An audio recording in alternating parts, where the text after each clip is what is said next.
borrow one of the more popular turns of phrase at the moment, this appears to be quite the fated reunion. Running into you two out of the blue like this has really made my day. I certainly wasn't expecting it. You can say that again. What brings you to Poisson?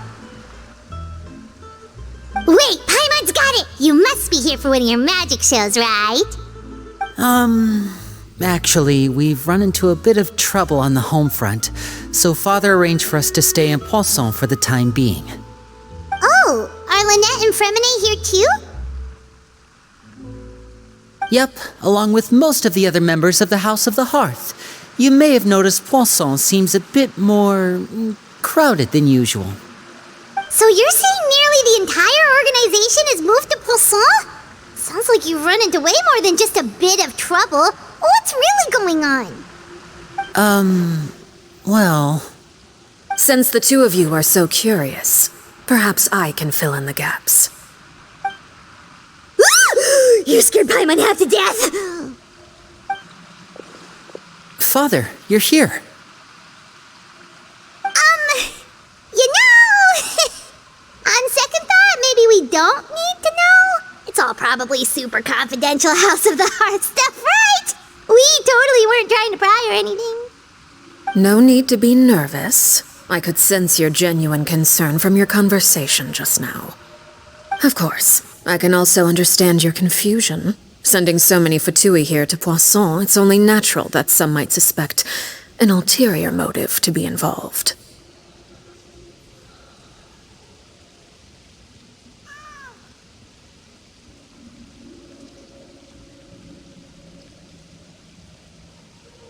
I understand.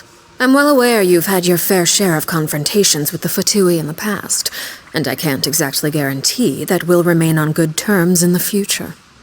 As for right now, however, I would say we have little reason to be at odds, wouldn't you agree?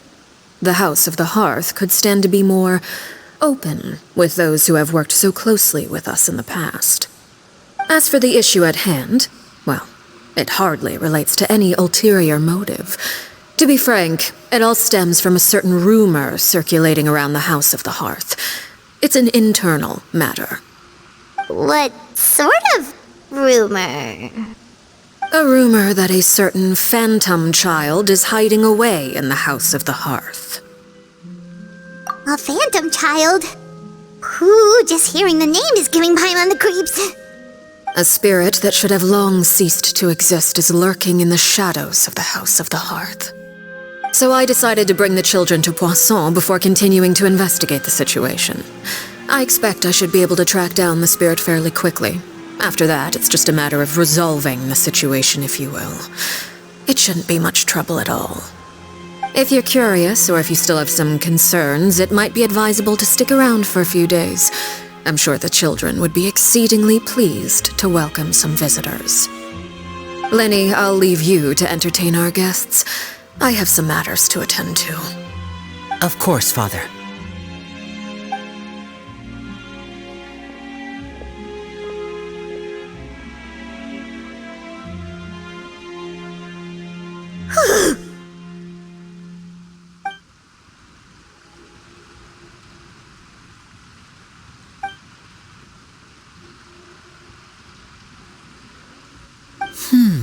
It has long been a dream of mine to invite you to our home and introduce you to my other siblings. You're quite well known in the organization already. A lot of people have been talking about you, especially after everything with the prophecy. If you're willing, why don't you stay a while and have a little chat with us? Alright.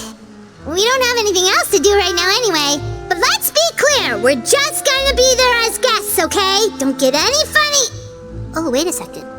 For your guests, that probably means we'll be treated to lots of yummy food, right? Of course. During our stay in Poisson, we've been helping out the locals with some fishing. We bring in quite the bounty every day. In fact, today is the perfect chance for me to show you what I can do in the kitchen. Let's go. I'll take you to where we're staying.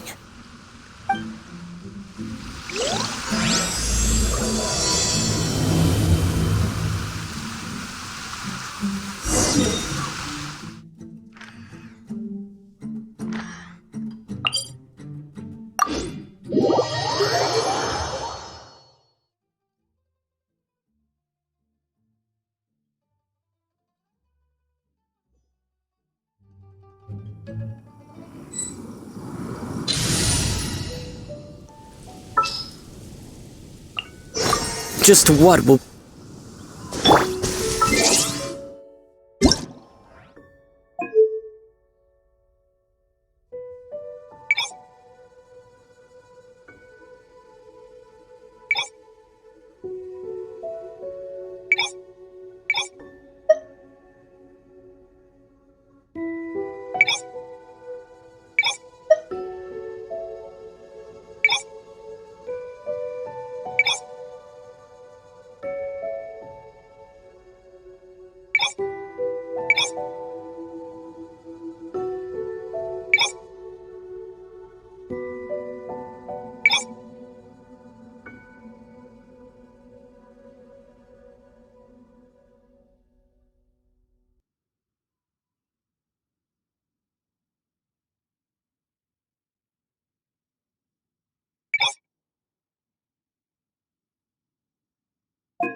I have high hopes.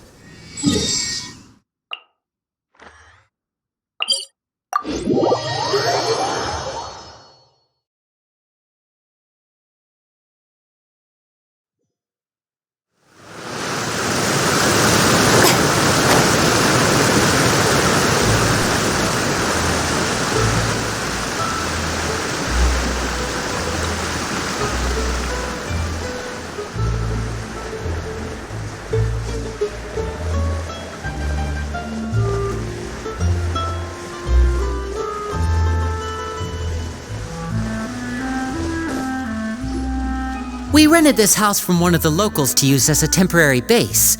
I'll come back later and tidy up a bit. After that, it should be all ready for you to stay in tonight. Awesome, thanks! So, where are we off to now? Well, when I happened to run into you two earlier, I was actually in the middle of distributing some supplies. With this many people staying in Poisson, we have to bring in outside supplies every now and then. I should probably make sure the rest of these provisions get delivered, otherwise people might start to get antsy. Okay, we'll come with! There are all sorts of rumors about your organization floating around out there. Paimon's not sure if she could even take a wild guess as to what's true and what's not. But now that we finally have the chance to see a day in the life of the house, we can take a good look at how you operate! Well, you're more than welcome to come along. Just follow me. I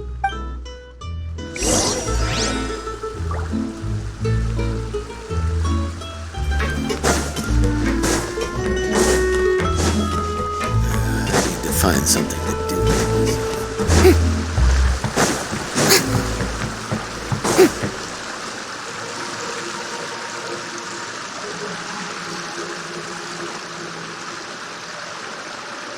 Linny! You're finally here!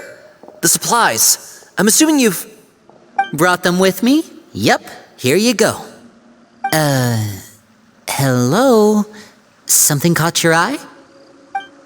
It's the Traveler and Paimon! No way! Come here, everyone! Hurry! The Traveler and Paimon are here!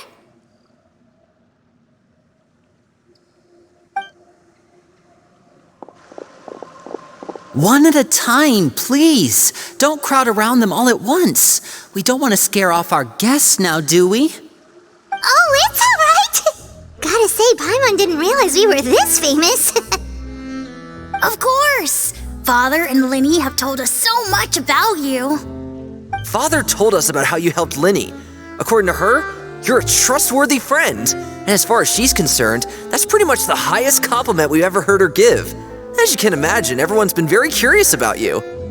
I heard the Traveler is so strong that he can move a mountain with his bare hands. I heard Paimon eats so much that she can clean out the entire pantry at Hotel Tabor in just 3 days! Wait a second! That's the rumor you heard about Paimon? Oh, not cool at all! Oh wait, when guests visit, you're supposed to give them gifts and stuff, right? Oh, we don't need something like that. Besides, we don't have anything to give to you. Come on, we insist. I can give you some of my new potions. Just pick your poison. And by that, I mean medicine or actual poison. I've got both. Huh? Or maybe Shaplo can teach you guys about stealth. He's super good at it. He's never been caught. Ah, now that's not a bad idea. I know you usually prefer to fight head-on, but it never hurts to expand your bag of tricks, right? When it comes to eliminating your enemies, staying quiet can go a long way. Trust me, I would know. I was poisoned not too long ago, and I'm still dealing with the after effects. So I'm not quite as good as I was before, but I can still give you some pointers. Wait. When you said gifts, I didn't think you meant poison and stealth tactics. But those are the best things we can give you. You don't like them? Ooh, how about this? Tell me the name of someone who really annoys you, and we'll teach him a lesson for you. All right, Fold, Selwar. I think that's enough suggestions for now. When it comes to being a good host, it's the thought that counts. You don't need a physical gift to make our guests happy. In fact, pestering them with suggestion after suggestion might make them more annoyed than anything. I would say your enthusiasm has certainly gotten across. Really? Awesome! It's been so long since we've had guests to play with. If there's anything you need, just let us know. Yeah, especially if it's poison or something. I've got all sorts of potions for that. Well, we'll talk to you all later. We've still got supplies to distribute. All right, see you later.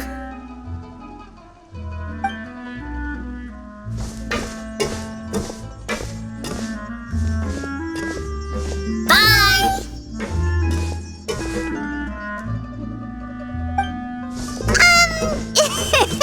Lenny, about all that poison and stealth tactics talk just now. Scared you, did it?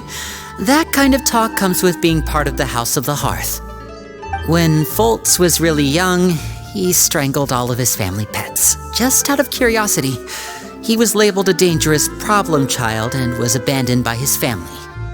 Elwar has an unnatural obsession with potions. Father has forbidden her from trying all the different concoctions she comes up with, but she still tries to test them in secret. You really have to keep an eye on that one. Chaplot is around my age. While I'm mainly responsible for collecting intelligence, he handles surveillance. He's very passionate about his work and has no reservations about taking on some very difficult missions. I know you two probably aren't used to that kind of talk, but I can promise you they only had the best of intentions. Things like stealth tactics and developing different poisons, they really mean a lot to them. They were just trying to share the best of what they could offer, that's all.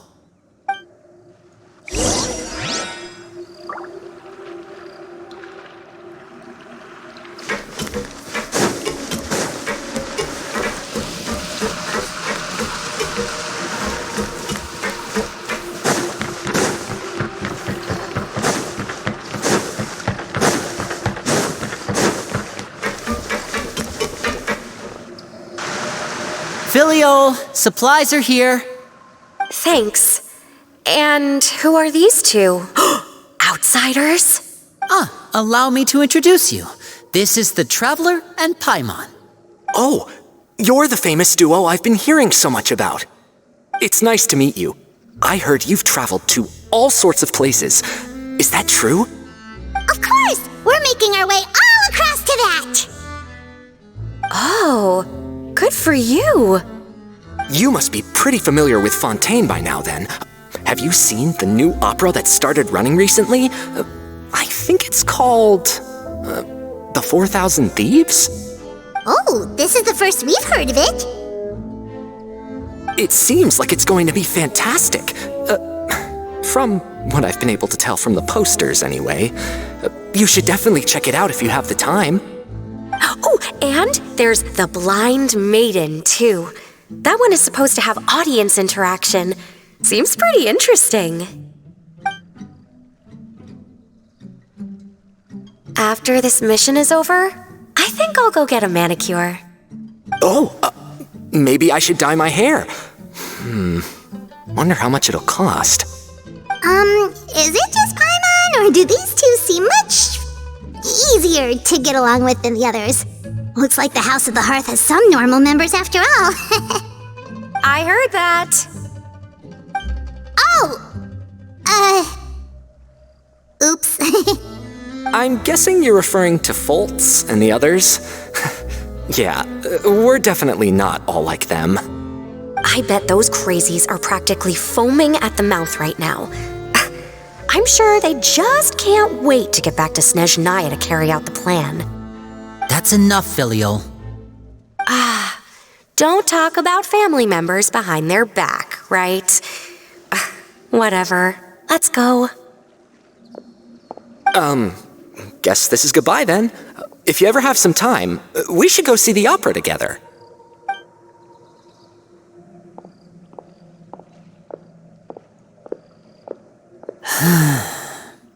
Well, that's it for the supplies. We should probably head back as well.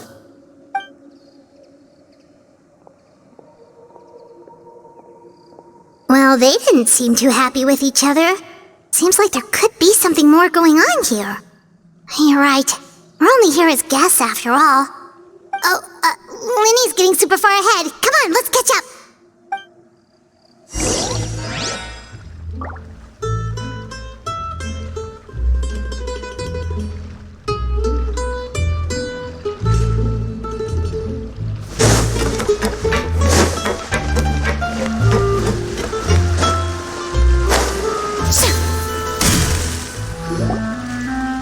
So, what do you think of the members you've met so far? Well, Father is always encouraging us to be strong-willed and independent. So if there's one thing we've got, it's people who aren't afraid to speak their mind. Well, I should probably get cooking. Wanna join? Of course! Then let's head out and... Fremine? What are you doing here? Fremine! Nice to see you again! You too. I heard you're here as guests of House of the Hearth. Welcome. We were just going to make some food. Why don't you come along? I could use some help in the kitchen, and I seem to remember you mentioning you wanted to make seafood soup for the... Seafood soup? Oh, Paimon's drooling already. Were you looking for something just now, Fremine? Maybe I can help. It's nothing. I just wanted to see if there were any extra supplies. Yeah, we've got some left over. What do you need? Some food and water, and some clean cloth, if possible. No problem. Give me a second here. Food, water... Wait a minute. What do you need all of those for? You're not on any missions as far as I'm aware, and you were just going to come eat with us. So what's this all about? I thought I'd grab an extra portion because I get hungry at night. Could be because I'm growing, you know, and... Fremine, you remember what I told you? You're not like me. Your lying skills still need some work. Tell me what's going on. Is it really bad enough that you have to keep it from your own brother?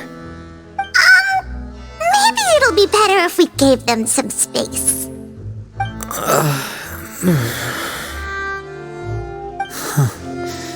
This is the first time I've seen that kind of look on your face.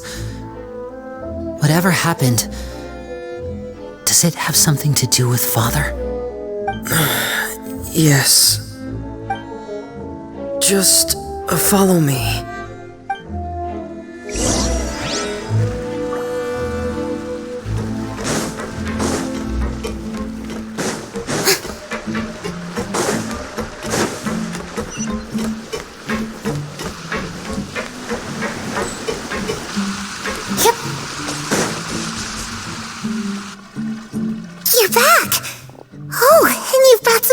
to you this time?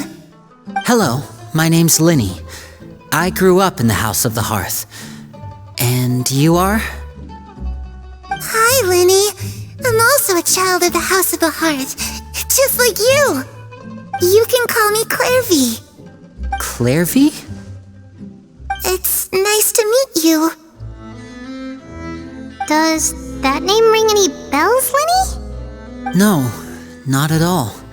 That's not a name we have on our roster, I'm sure of it. What I'm not sure of, though, is how she managed to sneak in. She must be the phantom child Father's been searching for. From the looks of it, I'm guessing you were the one that found her, Fremine.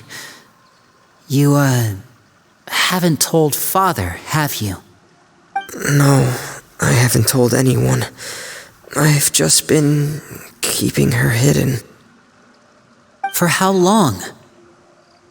About half a month now. So ever since we got to Poisson, then, do you have any idea what you're doing? I know what I'm doing. Really? 'Cause from where I'm standing, it looks like you're hiding the very person Father has been trying to find. If Father finds out about this, everyone involved is going to be punished. You know the rules of the house, Fremine. I know you do. Father doesn't tolerate any form of betrayal. So why are you doing this? I've thought it through. And I just can't hand her over like that. Linny, don't you remember last year? Sheplo nearly died after getting poisoned during that one mission. He wasn't able to get back before the poison started taking effect, and not a single person was there to help him.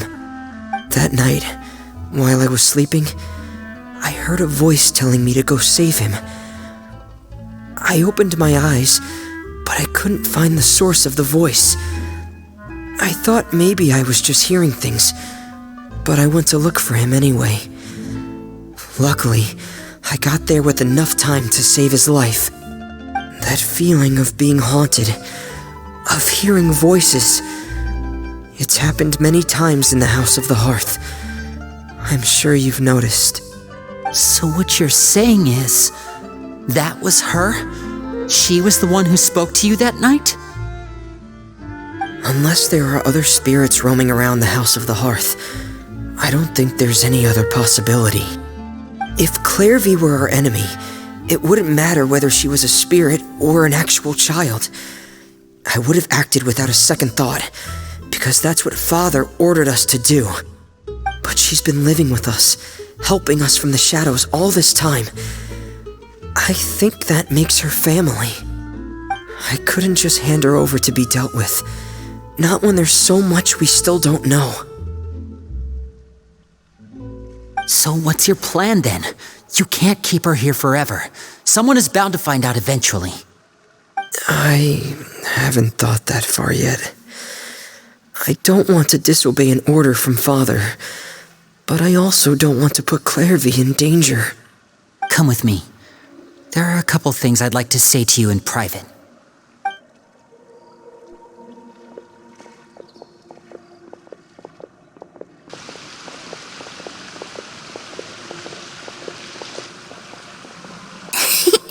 Those two sure care a lot about each other. Well, they got a funny way of showing it. From where Paimon was floating, it sure seemed like they were about to bite each other's heads off. No way! They have a really deep bond. I could tell right away, 'cause I also have a friend like that. I just don't know how long that kind of bond can last. The darkness in the house runs deeper than you can imagine. No one can get out alive. I'm sorry, Linny. I really didn't mean to drag anyone else into this. Oh really? You didn't mean to? 'Cause I for one wish you did. Huh? What do you mean? You know, when we were younger, you didn't call me Linny. You called me brother, just like Lynette. We grew up together, the three of us. We were all orphans, all rescued by Father. Of all the siblings in the House of the Hearth, I think our bond was the closest. Later on, when you started calling me Linny, I wasn't actually surprised. After all, Lynette and I are related by blood. We've had to depend on each other to survive long before we joined the house. Linny, The darkest and most difficult moments of my life happened before you and I had ever met. I'm sure that's true for you as well. Even so, Fremine, we've stood by each other for all these years now, and to me, that means more than blood. You and Lynette are the most important people in my life. No one can replace you. So I won't let you face anything alone. Not if I can help it. Oh, looks like things are getting kinda heated between Linny and Fremine. Maybe we should go check on them. Oh, it's raining. I should put my clothes away.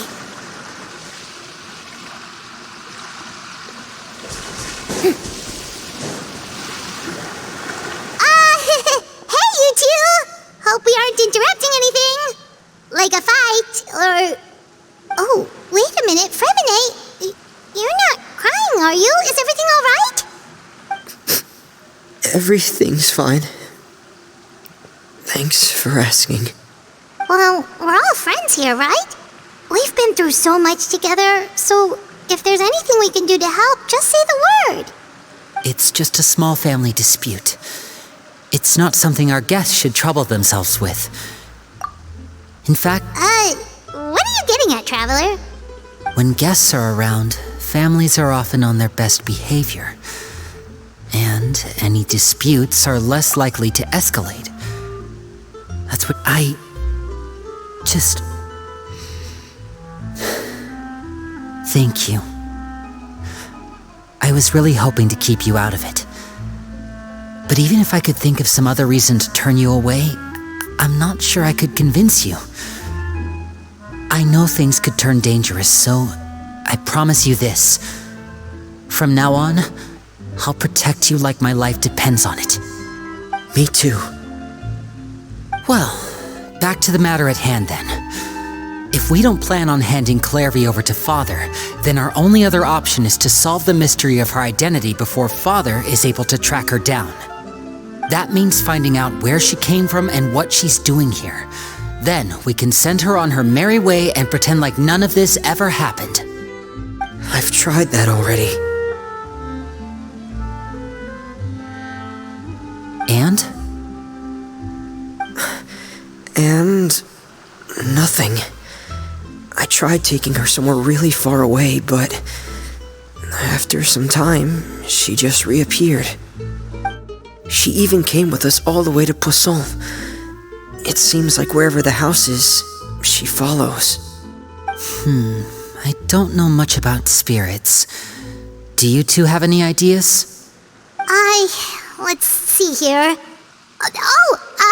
Paimon remembers hearing something like, if you fulfill a spirit's last wish before they died, they'll let go of whatever's keeping them here and return to the ley lines.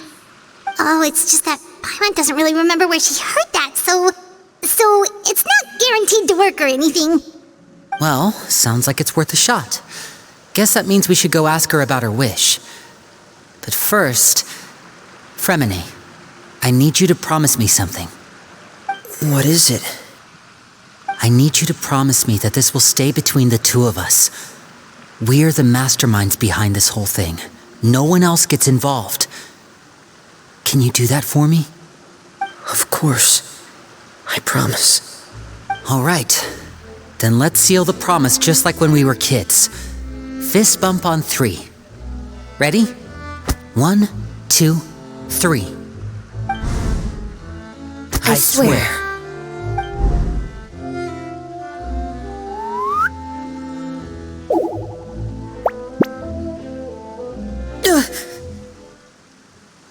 Whoa!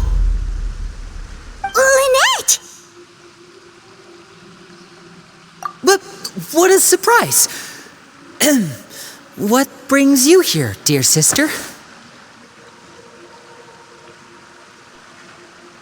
And, when exactly did you get here?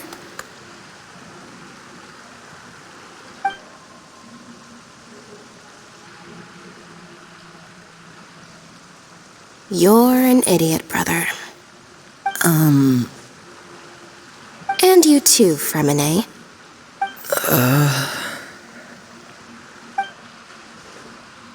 You 3, Traveler. And you 4, Paimon.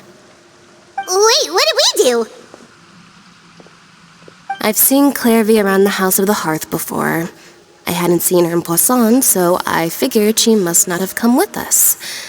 But it turns out, you were just hiding her. I heard you talking about your plan. Rather than steering clear of the situation, I'd rather fully join in.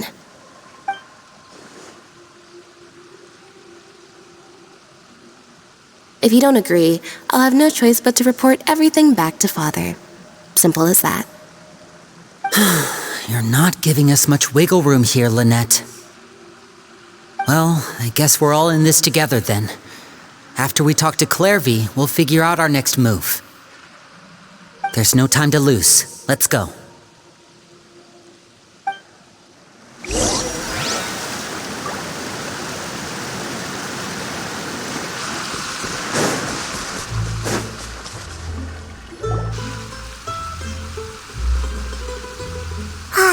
I'm full.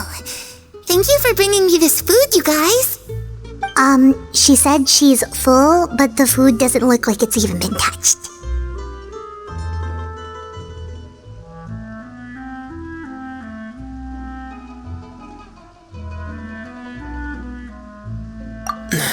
That's right.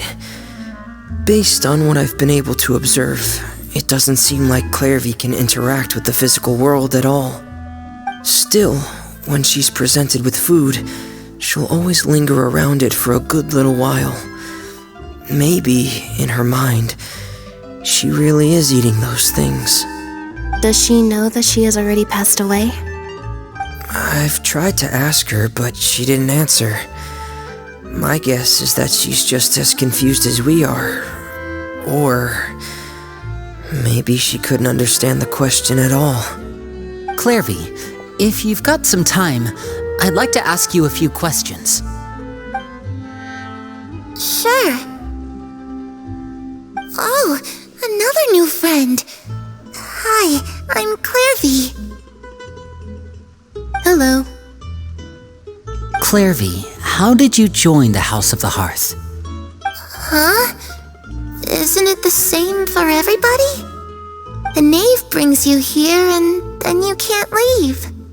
It's just that your name, it's not on the roster. And I've never seen you before. The roster? Oh, I get it now. I think there might be some things you don't know about this place. The people in charge, they're not as nice as they look. They say they keep a roster, but it's not complete. There are a lot of people who aren't on it, and never will be. In this house, some people are family, and other people are just test subjects. Those kinds of people aren't ever going to get a place on the roster, unless it's the roster of people who've been executed. Wait, does that mean the knave... She... Is there anyone that can vouch for you? Perry, she's my best friend. She's the only one I trust in this place. Have either of you heard of that name before? No. Me neither. Clairvy, Perry. Neither of those names are on the roster. But it seems like she's telling the truth. Either that, or this kid's already got a bag of tricks bigger than mine. Maybe we should try a different approach. Clairvy, do you have a wish? A wish? It can be anything you want. Just imagine. It's your birthday, you're blowing out the candles, and your wish is...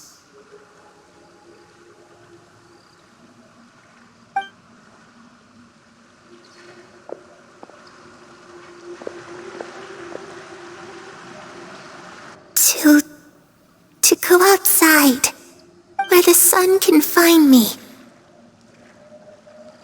That's it? Well, that sounds easy enough.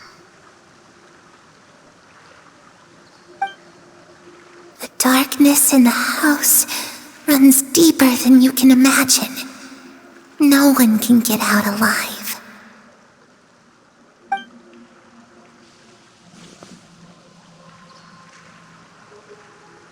Okay, time to divide and conquer. Listen up, I've got a plan.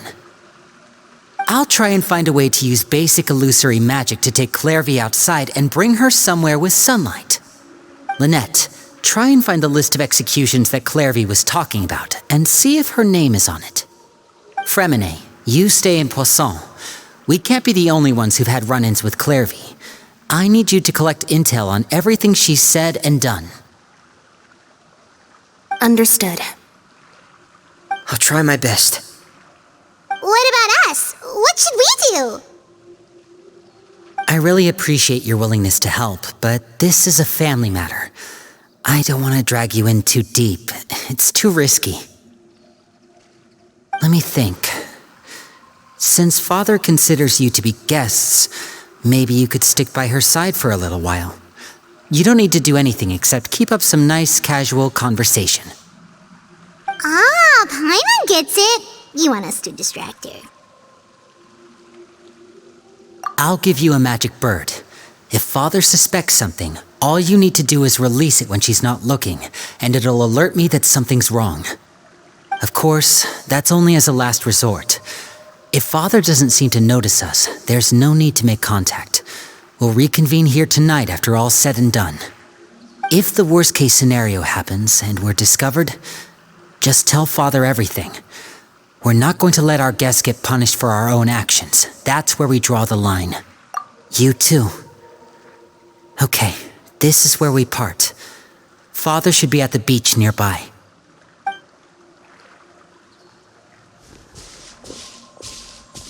I really hope this goes well. No, it has to go well. That's the only way this can get resolved.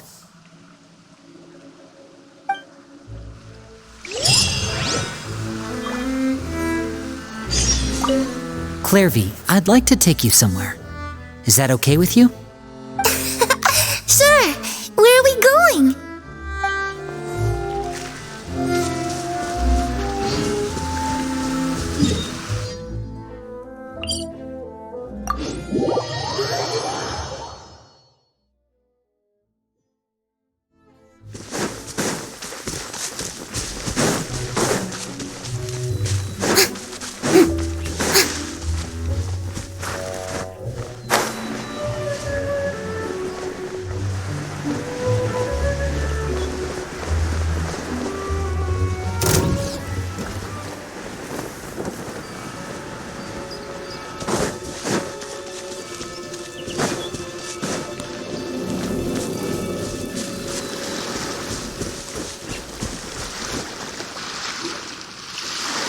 It's the knave! And... child! Hey, aren't you supposed to be in Snezhnaya recuperating? What are you still doing in Fontaine? Oh, it's you two. I didn't expect to run into you here. I was unconscious for quite a while after the fight in the Primordial Sea. After I woke up, I realized I was being taken back to Snezhnaya, and well, I couldn't have that now, could I? Not when I've still got unfinished business here in Fontaine. So, I mustered up all my strength and made the journey back on my own. What sort of unfinished business are we talking here? It has to do with Skirk, my master. I really wanted to meet up with her, but by the time I got back, she had already left. I still have so many questions for her. Without any other leads, all I could do was ask the knave to help me track her down. She must have left behind some traces from her time in Fontaine. Oh, okay, so have you found any clues? Unfortunately, no. While the House of the Hearth is adept at collecting all manner of intelligence, certain existences can still manage to escape our purview. Basically, unless Master feels there's a need to meet with me, she's not going to be found. But that problem has an easy fix. I just need to become stronger, and then... Paimon thinks you should focus on getting better first. The worst of it is over.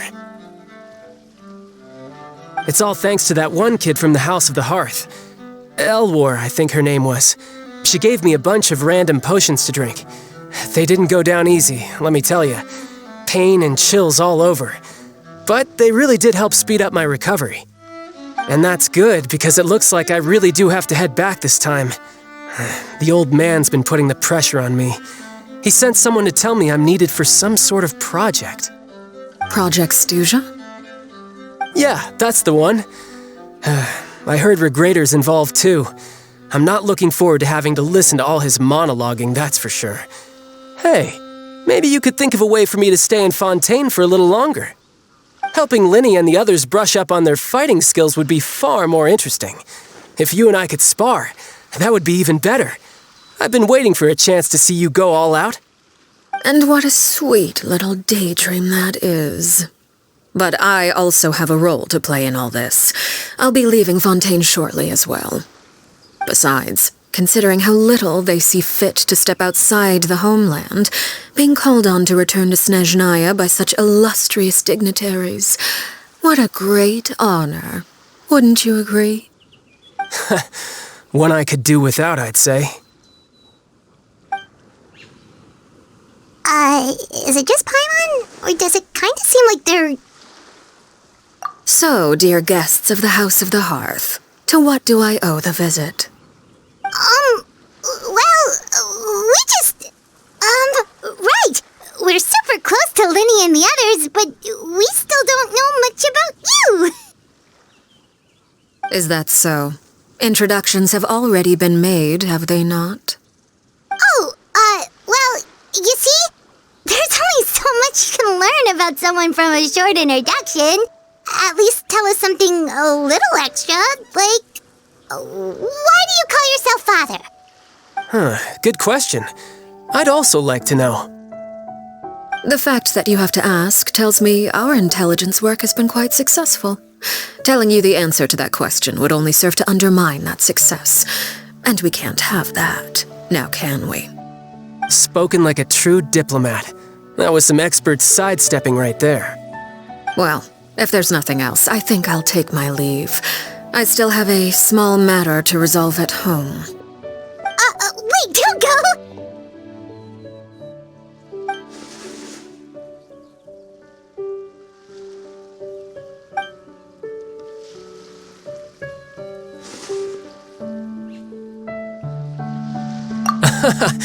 I'd also like to hear the answer to this. I've met some of the members of your organization, and they all seemed like really good kids. They actually reminded me of Tonya and Tusser. Which, by the way, if you ever betray them, I'm just letting you know, I won't let you off easy. And why would I betray them? Well, you've already betrayed the House of the Hearth once, haven't you?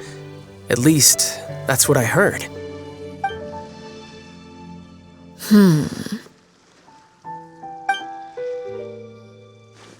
Okay, I admit. That's just what the old man told me. The rooster, I mean.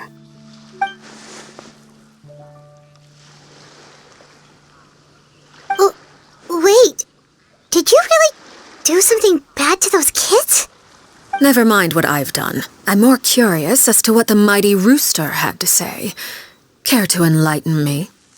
Well, nothing much. Just some stuff about you taking out many other members of the House of the Hearth, and even going so far to attack your own family. I see. Based on your reaction, I'm guessing it's all a bunch of lies. Hardly.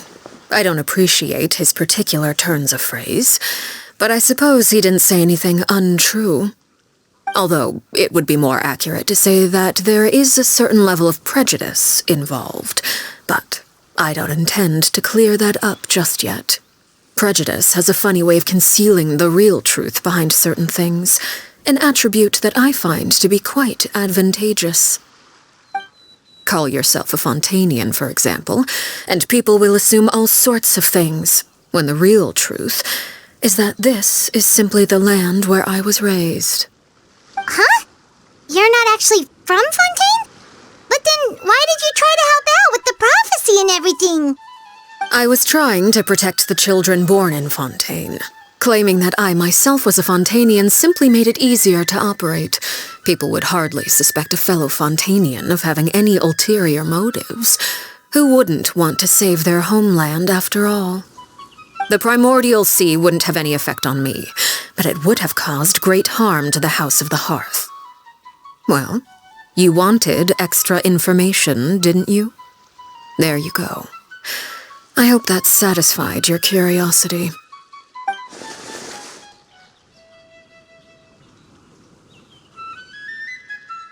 So, you stayed in Fontaine for the kids. I guess I was wrong to believe you'd betray them. Apologies. Looks like I was holding on to some prejudices myself. Good. Like I said, I like it when others have misconceptions of me. Actually, while I was recuperating at the House of the Hearth, there was something else that really caught my attention. I heard that members always resolve disputes and arguments with a friendly spar, and the loser has to back down. Seems pretty cool if you ask me. Would also give them plenty of opportunities to hone their skills. Well, that's only a recent development. In the past, such spars weren't nearly so friendly. The losing party would lose everything, including their life. They were that high stakes? Whew, at least that's not a thing anymore. Well, the current atmosphere's not half bad. I'm a bit jealous, actually. You've got so many family members around you, and you even get to live with them. Having a lot of family around means dealing with a considerable amount of bickering and scheming. Once Tonya and Tusser enter their rebellious phase, I'm sure you'll understand. Just imagine. Tusser becomes obsessed with plucking out strands from the rooster's mustache, or Tonya decides to dye her hair 42 different colors. Okay. I get the picture.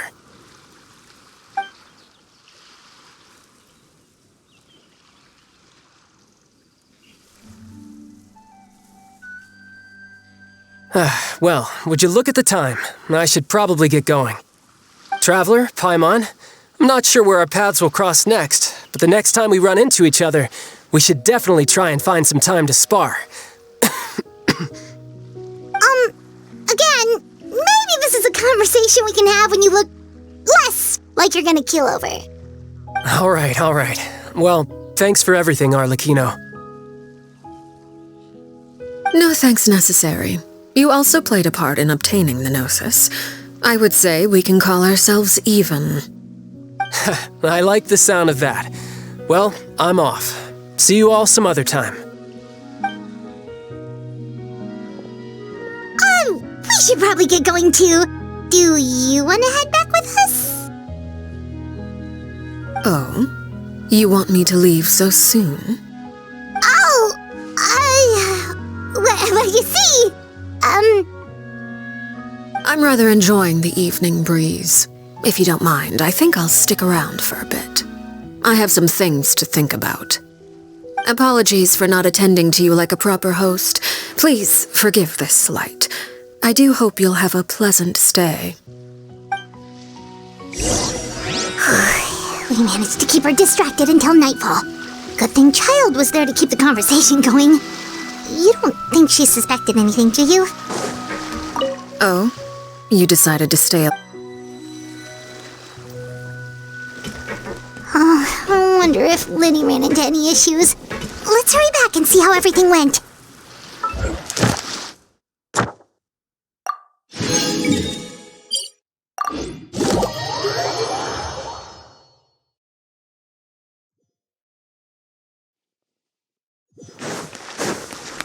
Ad Astra. Thank you for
Cloud time. Birds come into the wind. I'll settle this. Time to shine.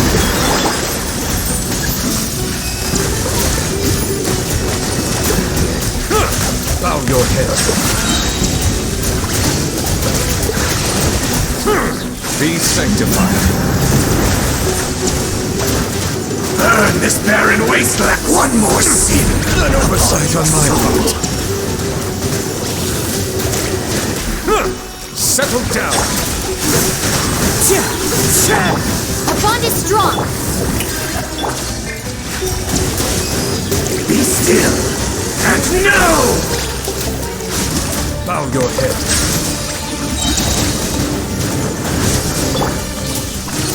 The wind knows me.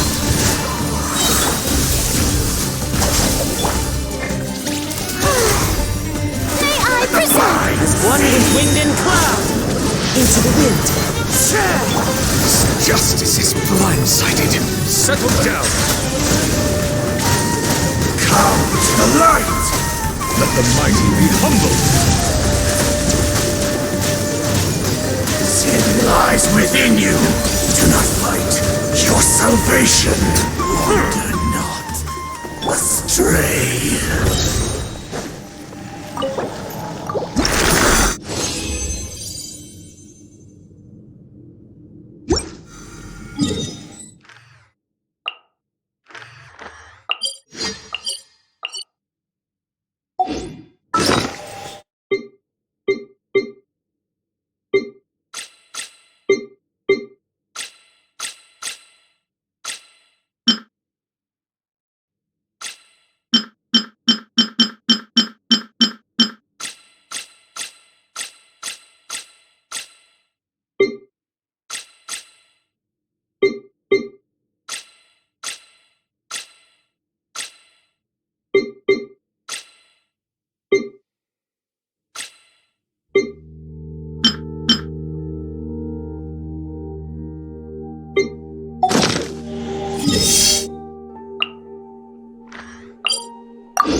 How did everything go?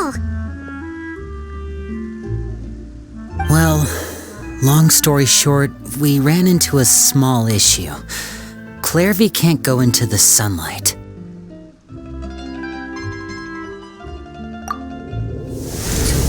Everything was fine at first. She followed me up to the surface just like I told her.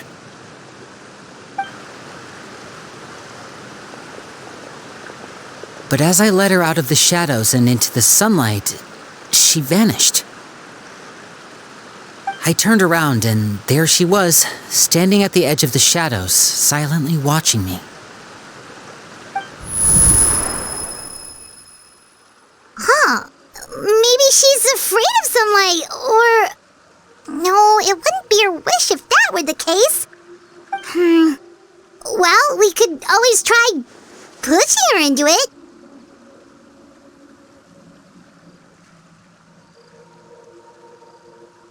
Oh, true. I've pretty much tried it all already. Nothing worked. Eventually, the sun went down, so all I could do was bring her back here. How did it go with you, Lynette? Good. I've got the list. It's right here. Really? Well, what are we waiting for? Let's take a look!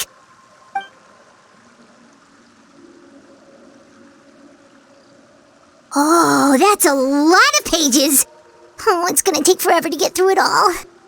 We can each take a section. Here. La Pouillade, L'Endroit, Chambel, Horaire.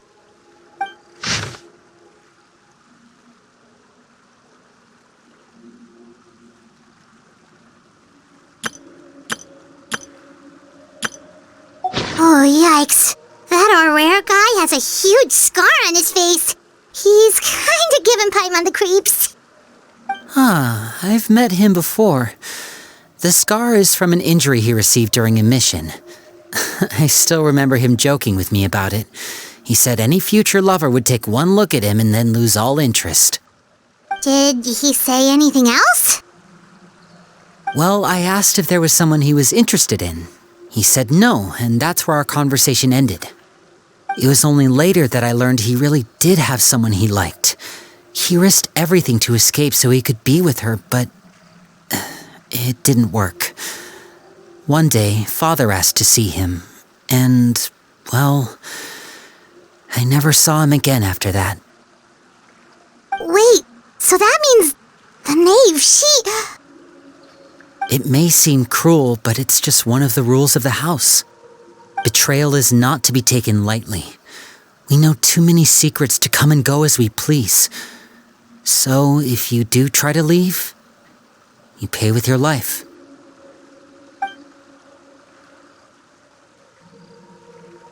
Her name's not here, huh? Well, that's not too surprising. It doesn't seem like this list is complete. It only contains records dating back around 5 years. Let's shift our attention then. Fremine, were you able to find anything out? Fremine. Sorry. I was thinking about something. I managed to talk to quite a few people, but I couldn't help but notice that the atmosphere in the house was a little strange. Strange? Yeah, I mean, I know there have been arguments in the past, times when people haven't gotten along. Chaplot and Filiol are a good example of that. Oh, those are two of the people that we met while delivering supplies. Paimon can see how they might not get along. They had very different vibes, and their, interests seem to be pretty different as well. That's to be expected, actually. Father brought us all here, shared her knowledge with us. As members of the House of the Hearth, we're also considered part of the Fatui. And to a lot of people, that's an identity they know. Certain members get older and realize they want something else for themselves. But considering the rules of the house, most people would never say that out loud. People like Chaplot and Foltz are loyal to Father and her vision. They're proud to be part of the Fatui. Filiol and Nantoy, on the other hand, well, they aren't quite as enthusiastic. These kinds of conflicts have always been there. It's not like Father is in the dark about any of this. Well, that's true. But it just feels like things have gotten worse lately. Filiol and the others, it seemed like they were meeting in secret to talk about something. I can't say for sure, but I think they've met Clairvy. You think she's been inciting them to act out? No, not exactly. But I wouldn't be surprised if she said something to them about the darkness in the house and how deep it runs. She's told me about it before. Experiments being run on children. People being used as pawns on the battlefield without so much as the strength to survive. And they just believed all that? Without any evidence? Clairvy's words probably gave them the excuse they were looking for. Whether they actually believe them to be true is secondary.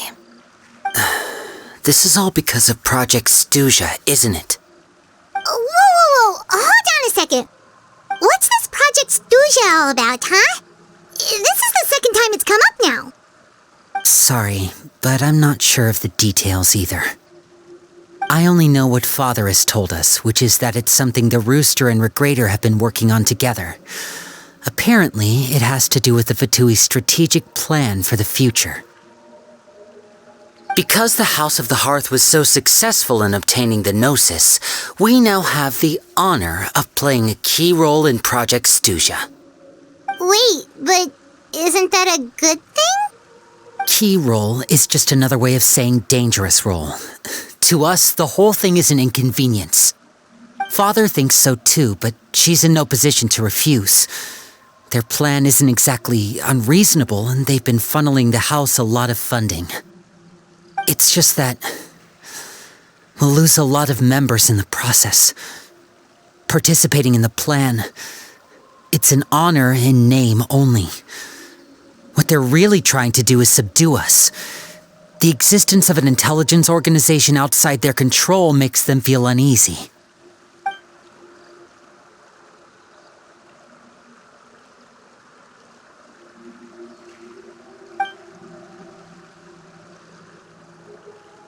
Okay, super complicated top secret Fatui business aside, what does all of this have to do with the conflicts you were talking about earlier? Paimon doesn't get the connection.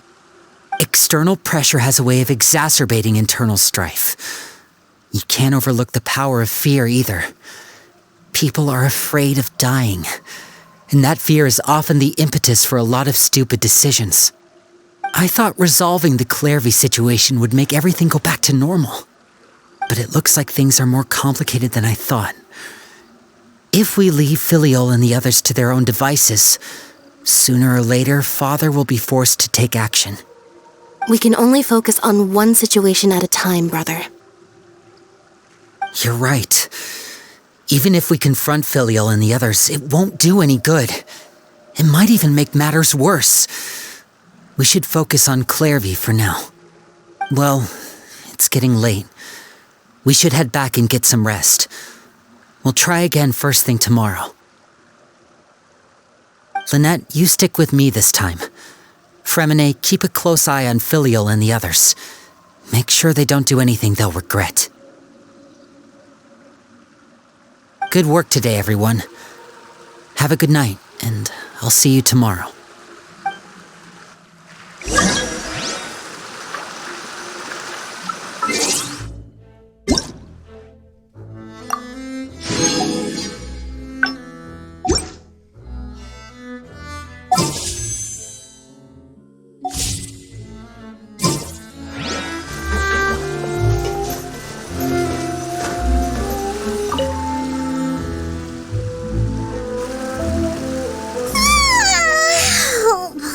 Looking forward to an early night, but she can't sleep at all. Hey, you don't think the knave will be too angry with Linny and everyone if she finds out about all this, do you?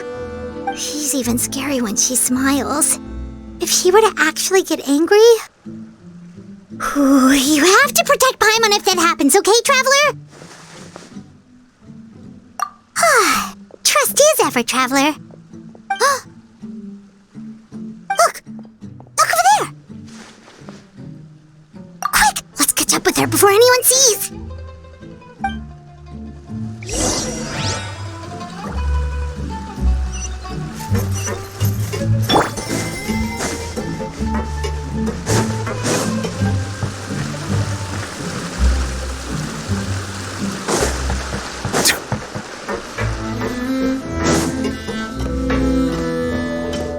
Over there!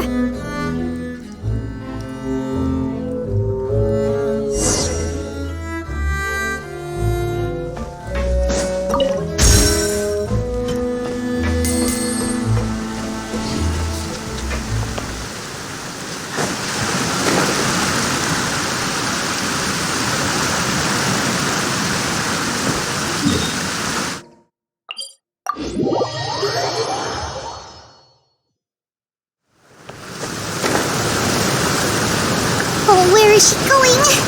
Oh, if someone sees her, we're toast!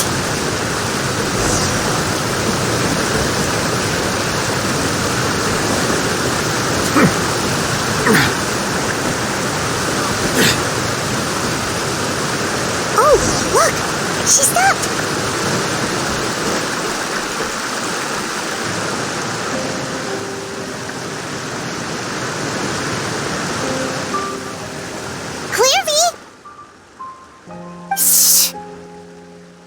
I opened the window while no one was looking.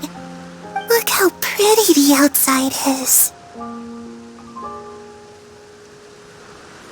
If only I could have more than this. You probably think I'm being silly, huh? All this hopeless resisting. It's better to dream of what I could have than try to make it a reality, right?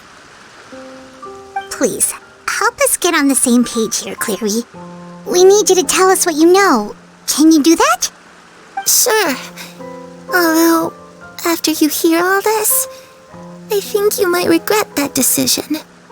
Everyone in this family is nothing more than a tool, something to be used and exploited. We're all expendable. As long as you're useful, you get to stick around. Lose your value, and you're handed over to the doctor, experimented on, and given a fate worse than death. I've seen it happen again and again, and I've had enough. You're saying the knave did all that? It's just, that doesn't seem like something she would do. She's scary and all, but it seems like even she has lines she wouldn't cross. I knew you wouldn't believe me. Everyone thinks she's a good person. They all think of her like a real mother. Mother? But she doesn't deserve that title. She's disgraced it and tarnished it. And if I had things my way, I'd never see her again. If only Perry were here, she'd understand. Perry. There's that name again. Also, Paimon's getting a strange feeling.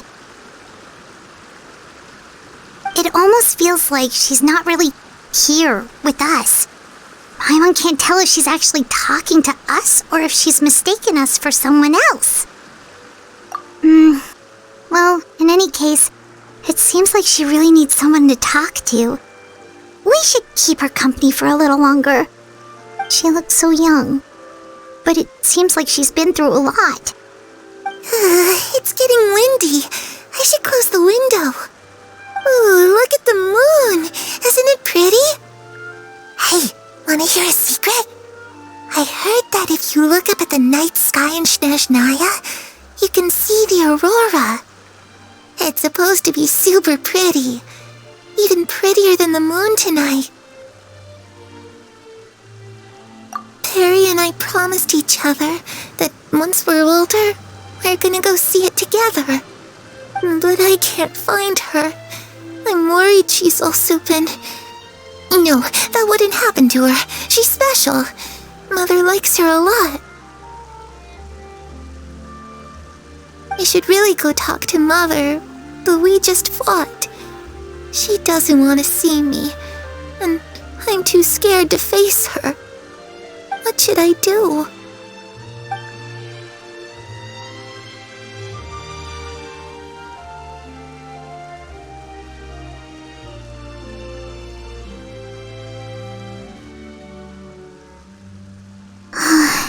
Paimon really doesn't understand what's going on with her. Well, let's head back. We've got an early morning tomorrow.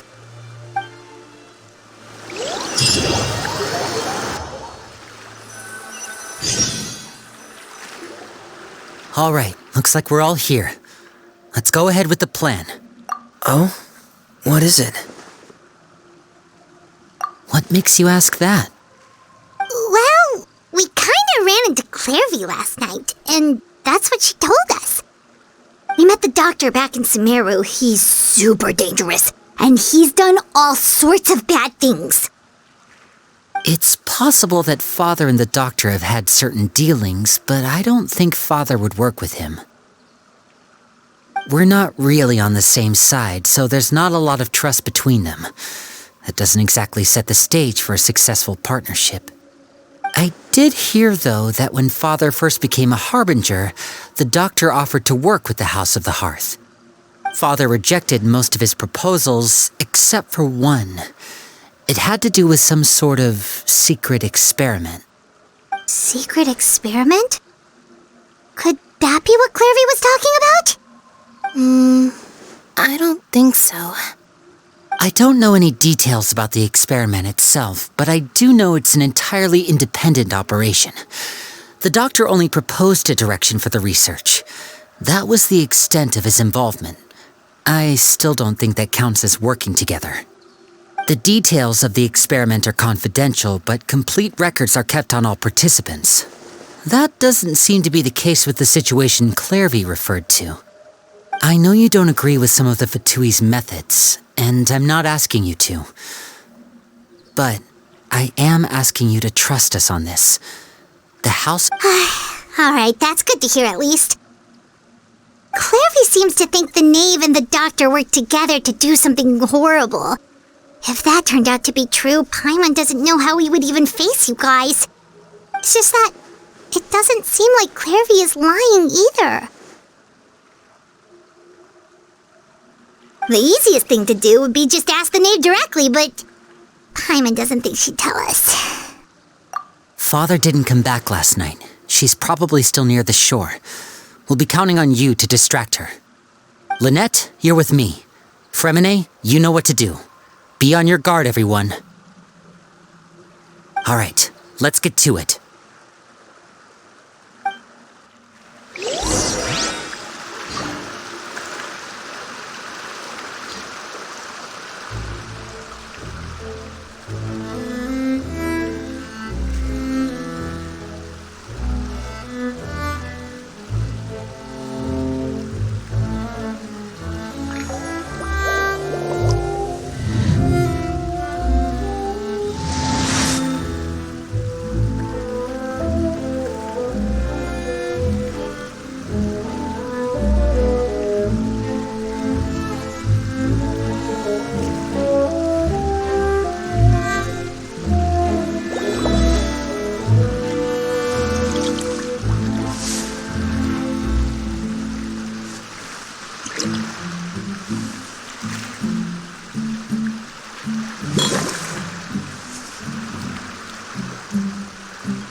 Where are we going today? Let's try somewhere further away this time.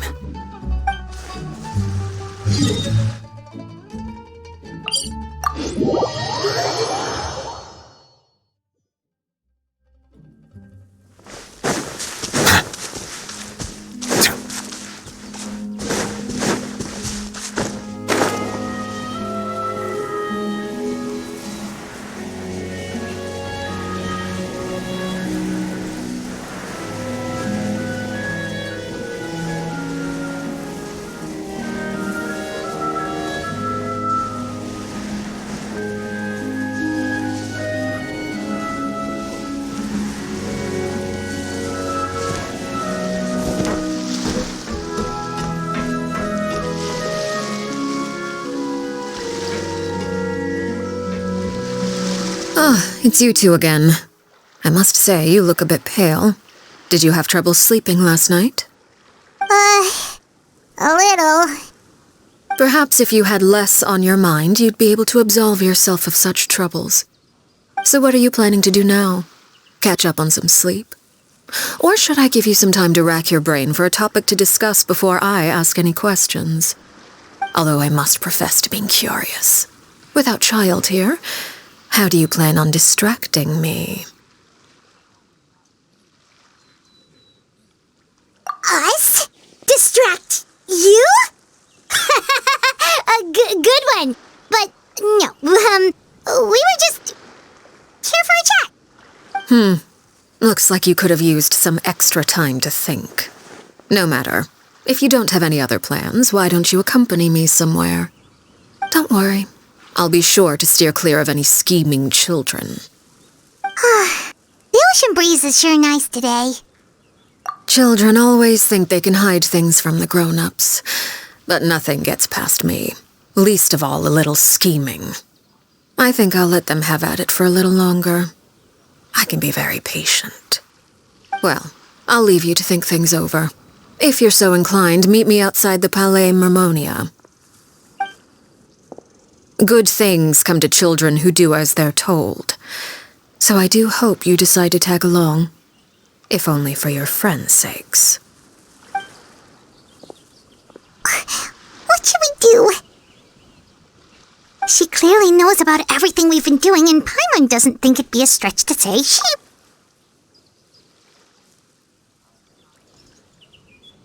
Oh, good idea. Hopefully he sees it in time. Well, we should probably head to the Palais Mermonia. Paimon doesn't want to find out what happens if we don't show up. Okay, then we probably shouldn't keep her waiting. It seems like Linny and the others are on thin ice, so let's do our best to not get them in any more trouble.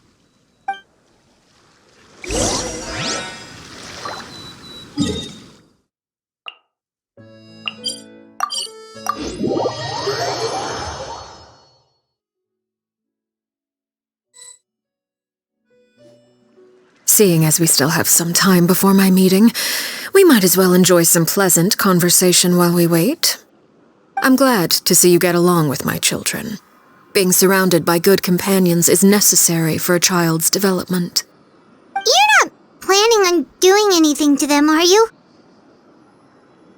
I assume you're referring to Linny, Lynette, and Fremine.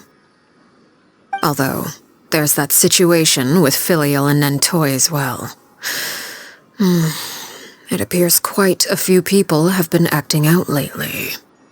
No matter. I'm not one to discriminate. All those who betray the house meet the same fate. There are no exceptions. Does that mean you're going to kill them? Oh, are you here to beg for their lives? I'm sorry to disappoint, but the rules of the house change for no one. In my organization, everyone is responsible for their own actions. But don't you care about them at all? They really respect you. They even call you father. You must feel something for them. Any organization in which feelings come before principles is one destined for ruin. The House of the Hearth is hardly an exception. You could say our principles are more stringent than most. Perhaps I can offer you this consolation at least. As our guests, you two will not be held accountable along with them. I would imagine Linny, Lynette, and Fremine will be able to keep their lives. As for Filial, Nentoy, and the others, I'm afraid there's little I can do. They can try to escape, but once you know our secrets, there's no getting out alive. But that's awful. Ah, you seem concerned. Out of consideration for my guests, I suppose I could turn a blind eye for a little longer. If Linny and the others manage to dispose of Clairvy in the meantime, all evidence of their wrongdoing will be lost. In that case, I could hardly punish them for something I couldn't prove. If their efforts are unsuccessful, on the other hand, all will be held accountable, and the punishment will be severe. Of course. Oh, and here, I believe this belongs to you. Do try and keep better track of it next time. It takes a considerable amount of time to train a bird like this. It would be such a pity if you were to lose it. Permanently. Wait, where did you get that? Well, I'm afraid that's all the time we have to chat. Now, for the matter at hand. I asked you to meet me here because I have business at the Palais Mermonia. It has nothing to do with you, but I think it would be prudent for you to stick by my side for the time being. There will always be time later to run off and tell Linny what you've learned. Well, time to go. Looks like we wrapped things up just in time.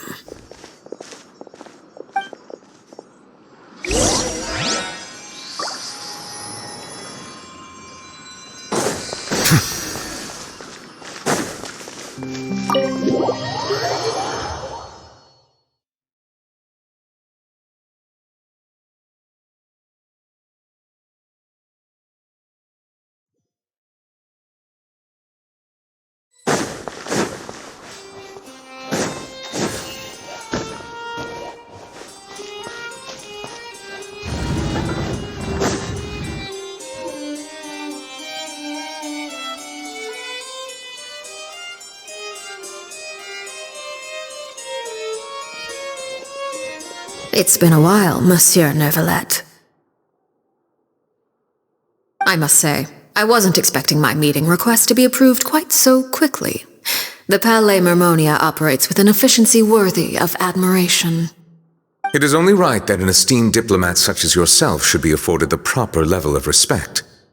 Although, if I may speak plainly, I must confess that I did not anticipate we would have the occasion to meet again after presenting you with the Gnosis.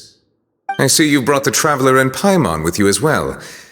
If I may inquire as to the purpose of your visit. I'll be departing Fontaine shortly. There is, however, an outstanding matter that I would like to see resolved before I go.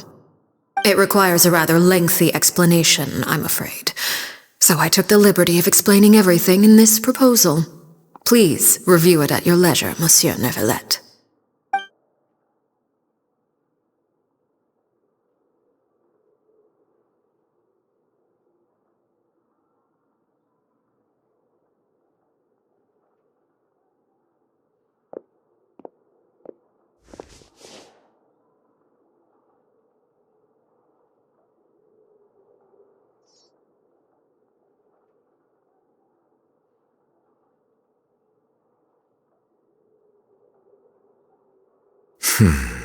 I understand your request. However, at the risk of causing offense, I must admit that I fail to see why you would wish for such a thing. I heard you have a certain fondness for water tasting, Monsieur Neuvillette, so allow me to use water as an analogy. A family is like a large body of water with countless rivers flowing in and out. As someone who watches over this system, I would hope that each river that flows from the source will eventually reach the ocean. Of course, objectively speaking, I know this is impossible. Most of the rivers will dry up along the way, disappearing into the ground and leaving nothing but a barren riverbed behind. Not all rivers are destined to reach the ocean, but I would not see their existence rendered meaningless. I believe the water that flows within them is simply meant for a different destination, like a field in need of irrigation. Or perhaps the glass of a certain water-tasting enthusiast. Did you get any of that, Traveler? Your words paint an optimistic picture indeed. Allow me to remind you, however, few among us are willing to sip from a glass filled with tainted water. It may have been tainted at one point in time, but not to worry. I'll make sure it's strained of all impurities and returned to its cleanest form.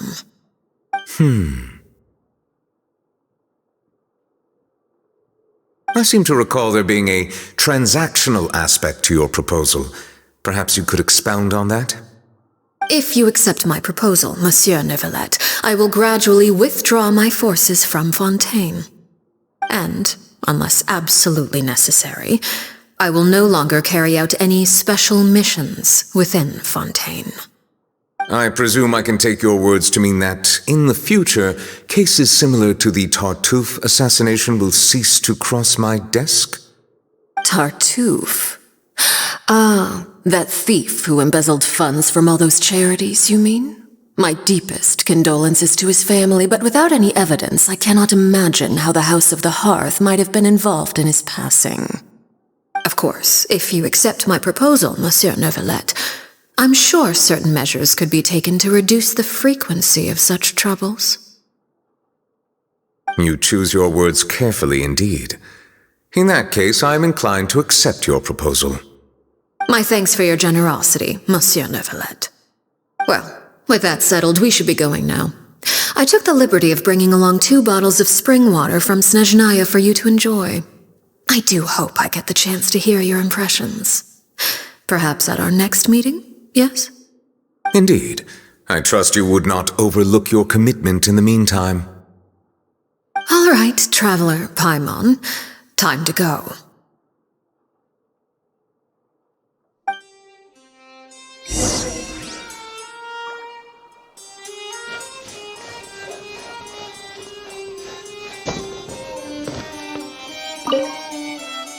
I believe I've told you before that my emotions easily resonate with those of others. Yet in the few meetings I've had with that Harbinger, I haven't been able to sense any aspect of her emotional state.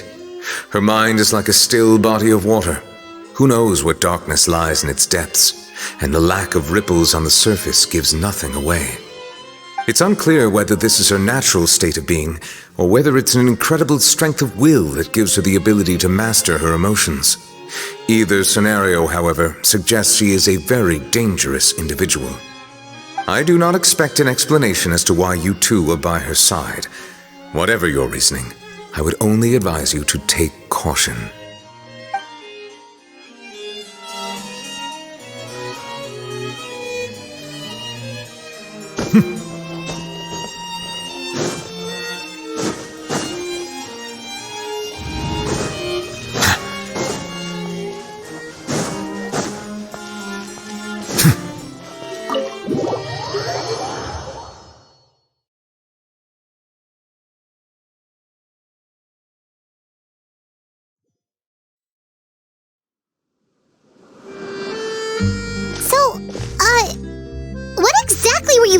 About back there? Paimon only heard you mention some rivers, a large body of water, and then... You really want to know?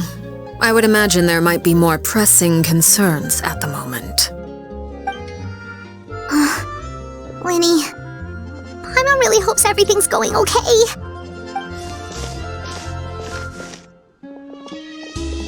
Oh, Paimon recognizes that look. You've got your thinking cap on, don't you, Traveler?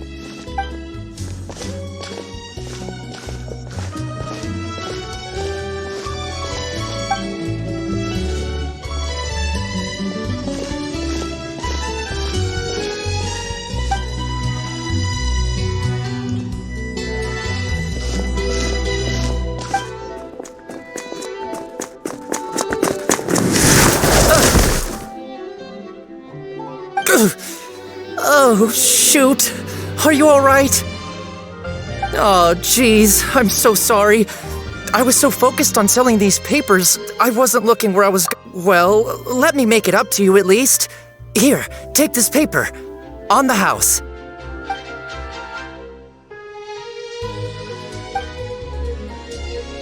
Oh, you don't have to give us anything. Please, I want to. It's not like I'm short on supply. All the extras will be useless come tomorrow anyway. It's my fault, really. I was just trying to bring home some extra mora for the family, but I bit off more than I can chew. I haven't had many takers today, so I'm still swimming in papers. What's going on here? Nothing much. I just ran into your friend here on accident. I should probably get going, actually, so... Hold on. Of course, I'm happy to compensate you with mora, it's just... I don't have any on me at the moment. I'll take 3 papers. Here. Your payment. Oh! Thank you for your patronage. May the Archons bless you with good fortune. If only I had the chance to run into such generous customers every day. I should probably just take on a smaller inventory though, right? I'm getting married soon, so sometimes it's hard to not get ahead of myself. Anyway. Well, now that my affairs are settled, we should take the boat back to Poisson. We've even acquired some light reading to enjoy along the way. Actually, why don't we stick around for a little longer? Paimon just realized how hungry she is. She can't head back to Poisson on an empty stomach.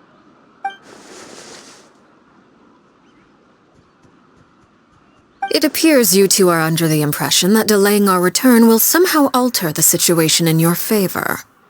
I'm sorry to ruin your fantasy, but your efforts are meaningless. That being said, I could be persuaded to give Linny some extra time. I just have one condition. If you agree to my request, I'll even answer some of your questions. You're quite curious about Clairvy, are you not? And my relationship to her?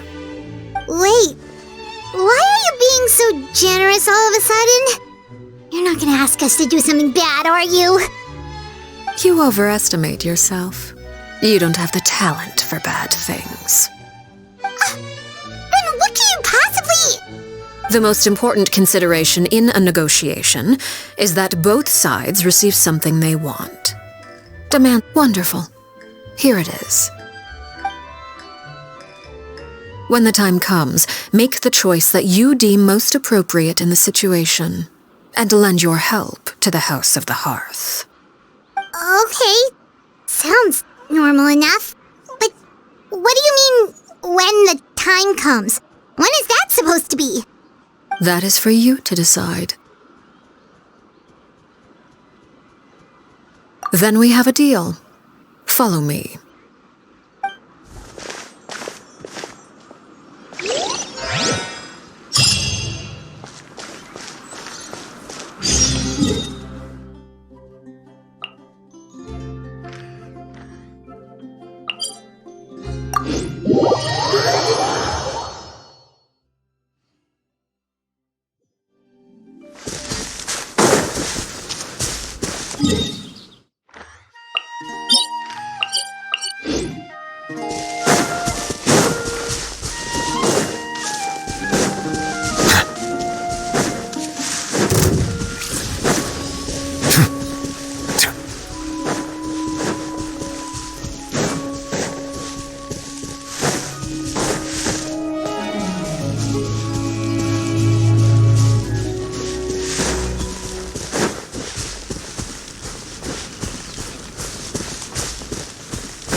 What is this place? Somewhere long forgotten by everyone. It used to be a grand building. Now it's nothing more than a pile of rubble. No one comes here anymore, nor does anyone care about what once happened here. Although, this place does have something to do with the story I'm about to tell you. It was before I became a harbinger, and before Linny and the others joined the House of the Hearth. Due to certain events, I first killed Clairvy and then her mother. And this is where it all happened. You were the one that killed Clairvy? Patience now. Allow me to explain Clairvy's side of the story first. I'll start from the beginning. Clairvy was 6 years old when she was brought by her mother, Crucibina, to live in the House of the Hearth. From the outside, it seemed like a fairy tale. A thriving family made up of kind adults and friendly children. Crucibina was the knave at that time, and the House of the Hearth was under her control. She was Clairvy's mother by blood, but she was also the mother to all the children in the house. Clairvy was happy here, for a time. But she quickly realized that being part of this family wasn't a fairy tale at all. It was a kind of purgatory. Purgatory? Exactly. The House of the Hearth takes in war orphans from all over Teyvat. But as for how to raise them, that depends entirely on the person in charge. Crucibina came up with a novel idea. She would teach the children to fight, force them to duel each other, and then crown as the king of the house the child who proved themselves most worthy of inheriting her title. It's difficult to estimate the number of children who died or were maimed in the process. There's little I can say about the ones who died. The ones that emerged with permanent injuries, on the other hand, well, they still served a purpose. They would be handed over to the doctor to be experimented on, or sent away on dangerous missions. Nothing more than tools to be used and then discarded. So those were the experiments Clairvy was talking about. But what actually happened to her? You said that Clairvy was Crucibina's daughter, so if Clairvy tried to convince her to stop what she was doing, Crucibina probably would have listened, right? Despite being Clairvy's mother, Crucibina cared little for her daughter. She forced Clairvy to join the House of the Hearth only as a means to demonstrate her own impartiality as a mother, to prove that she treated all her children equally. Clairvy did try to convince her mother to change her ways, but it was to no avail. After her efforts failed, the only other option was to rise up and try to fight back. Unfortunately, the other children had already been thoroughly indoctrinated into the illusion of happiness Crucibina had created. Of course, there was one exception. Someone Clairvy's age who knew the truth about the House of the Hearth. Her name was Peruere. Wait, the friend that Clairvy mentioned? Friend, huh? I suppose we can call her that for now. Clairvy was a cheerful and passionate person with a tenacious spirit. Peruere, on the other hand, was rather cold-blooded. Her cold-blooded nature allowed her to see through Crucibina's facade. Yet, it was also this cold-bloodedness that prevented her from acting against it. At least at first. While Clairvy longed for freedom, Peruere was convinced that, amid all the fighting and violence, she would make it until the end. Despite their differences, the two became fast friends, united by their knowledge of the truth. Clairvy told Peruere that she hoped to create a real family, where no one would be killed or sacrificed. There may have been a certain naivete to her ideas, but Clairvy proved her determination many times over. She tried countless times to run away, ask for help, or expose the truth. Even with her body racked with pain, she would still stand on her tiptoes and open the window at night. She and Peruere would look out at the moon together, a fierce longing for freedom shining in her eyes. But one day that light simply vanished. Oh no. What happened? Her hopelessness resulted from a culmination of things. 10 years had passed. 10 years worth of failure after failure. She and Peruere weren't children anymore, but finding any chance to escape still seemed as hopeless as ever. It was during this time that Peruere suggested a new plan. If escaping was out of the question, why not take down the very person sitting on top of this throne of lies? Mother herself. Clairvy rejected that proposal. She claimed that, as a famous harbinger, Crucibina possessed an unimaginable amount of power. Trying to kill her would have an incredibly low chance of success. Clairvy never gave another reason, but Peruere could see it written all over her face. Clairvy still thought of Crucibina as her mother. Killing her own flesh and blood was a line she couldn't bring herself to cross. If she couldn't escape and fight back, then only one option remained. Precisely. Death was the only way that she felt she could be free. It happened during a duel. When she arrived at the dueling ring that day, her partner turned out to be none other than Peruere, the very person that had stood by her side all those years. It was a fierce battle. But ultimately, Clairvy decided to let Peruere end her life. From that moment on, Peruere's journey was one written in flames. When the rain finally came and washed it all away, there she stood, the sole victor in Mother's endless game of slaughter, a trail of corpses strewn across her path to success. It was the very result she had predicted 10 years prior. Even then, she believed she would make it until the end. She wasn't surprised by the fact that she emerged as Mother's undisputed heir. Rather, her success left her with an inexplicable sense of restlessness. She was unsettled, and there was only one thing that could quell that sensation: Perhaps you two would like to take a guess as to what it was? Crucibina, you mean? But... Correct. This is the place where Peruware killed her best friend. A mere year later, this is also the place where she fought tooth and nail to kill the mother they shared. The moment she acted, any conception of what was right or wrong ceased to matter. It's one of the principles of the house. Only those who survive get to write the rules. Peruware won the battle, and became a harbinger herself. After which Her Majesty, the Tsaritsa, bestowed upon her a new name. Arlecchino. So the Perry Clairvy was talking about... It was you all along. You're Peruware. Arlecchino is just a name you got later. I left that name behind long ago. I must say, hearing it now does bring back memories. After I defeated Crucibina, the moniker of Mother died with her.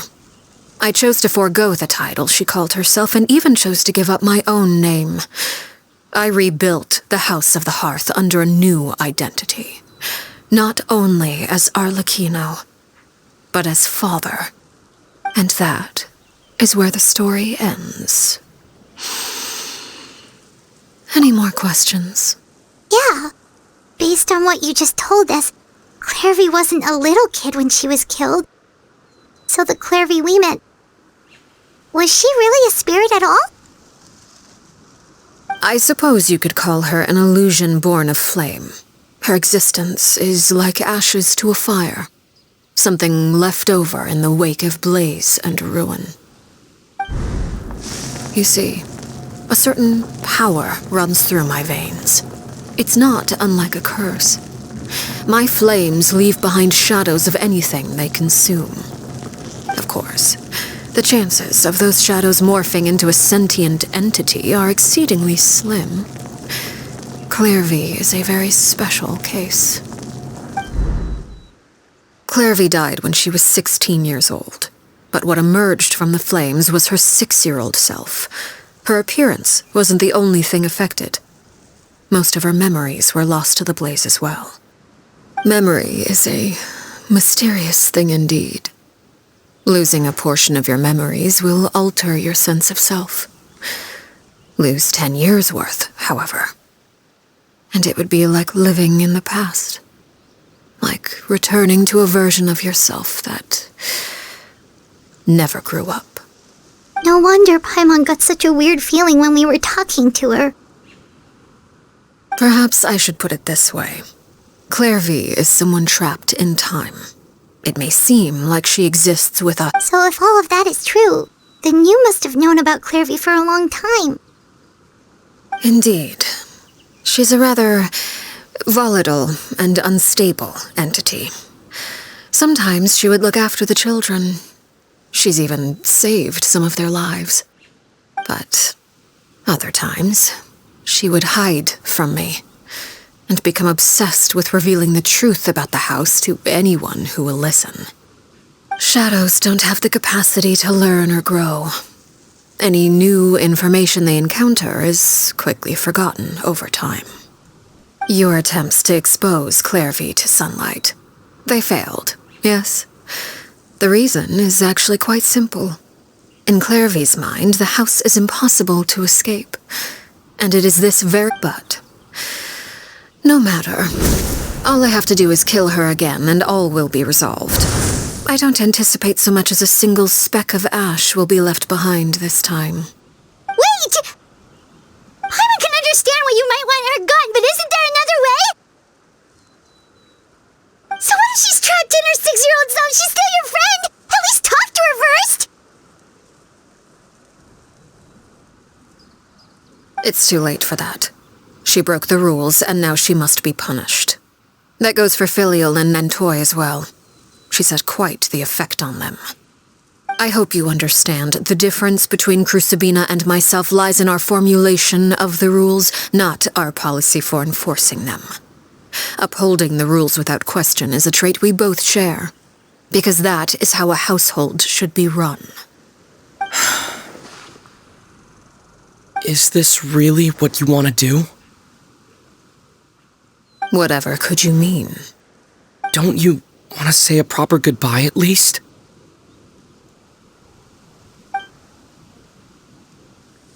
Whether as a killer or as a father, there are two things that must be avoided at all costs: anger and sorrow. Anger makes you impulsive. Sorrow causes you to waver. Well, it appears it's about time to proceed. Before we arrive, some of children to bring our troublemakers here by nightfall. I do believe I've kept my end of the deal.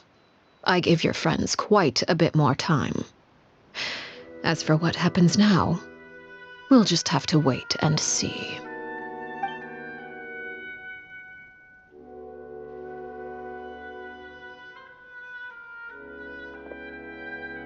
Here they are, Father. Ah, you gonna execute him? Seeing something like that would actually be a first for me. Lenny! I'm sorry. I heard about how you helped buy us more time. But I still failed. I couldn't find a way to fulfill her wish. Huh? Are you... Perry? Indeed, it's been a while, Clairvy. Perry! Shh, stay right there. I'm sorry to postpone our reunion, but first I believe certain scores need settling.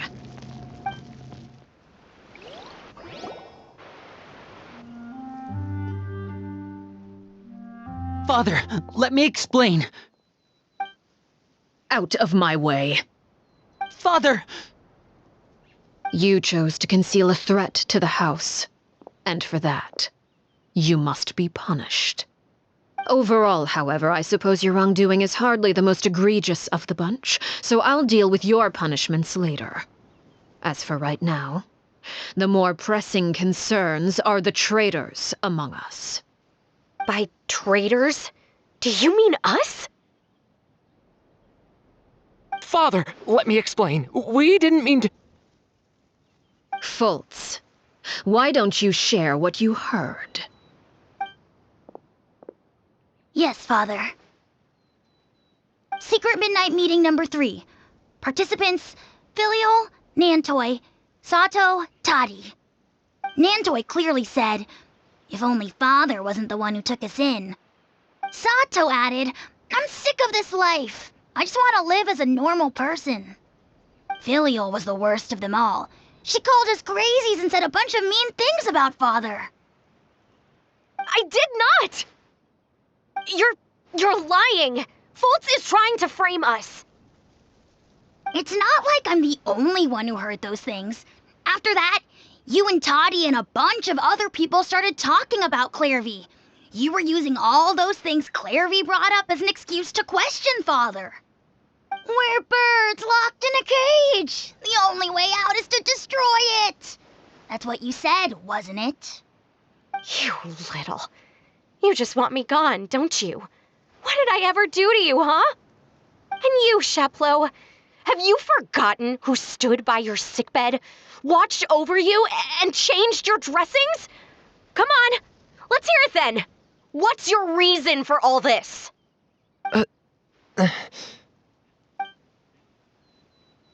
You're wrong, Filial. We don't want you to die. You're our family. Liar. You wouldn't be doing this if that were the case. So why? Why have you backed us into a corner? We all live in the House of the Hearth. You know the type of work we do, Filial. A single betrayal can cost dozens of us our lives. It's not like it's never happened before. That kind of thing is hard to forget. That's why the House of the Hearth cannot tolerate any form of betrayal. Ever since we came to Poisson, you've had 7 secret meetings. A lot of the things you talked about really crossed the line. You've been spying on us for half a month? Wait a second. Now that I think about it, the move to Poisson was just a way to make it easier to spy on us, wasn't it? Because we were all in one place! You've had this planned all along! Filial, Nantoy, I'm sorry. I owe you both my life. I owe Clairvy too. If it weren't for all your help after I got poisoned, I wouldn't be standing here today. If this were any other situation, I would do anything to repay that kindness, even if it cost me my life. But rules are rules. I'm sorry. My hands are tied. Why? Why? That's enough, Filial. We made a mistake, and we should own up to it. We broke the rules, plain and simple. And now we have to face the consequences. I'm sorry, Chapleau. Faults. I'm sorry, Father. We accept our punishment. Chapleau, according to the rules of the House of the Hearth, how should these traitors be punished? All those who betray the house pay with their lives. And so it shall be.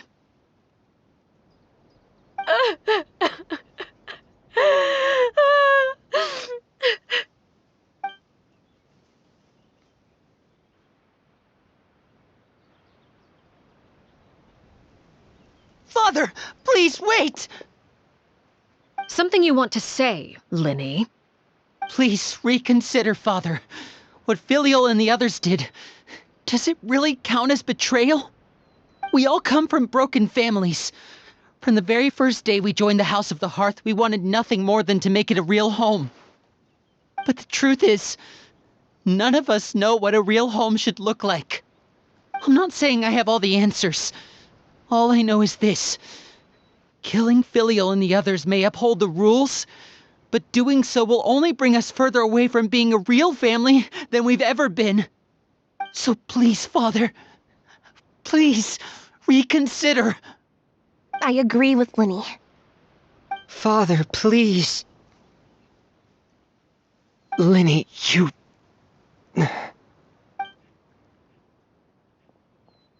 I also agree with Linny.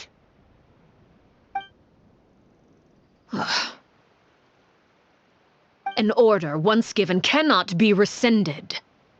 However, given the extent of your determination, I suppose we shall have to go about this a different way.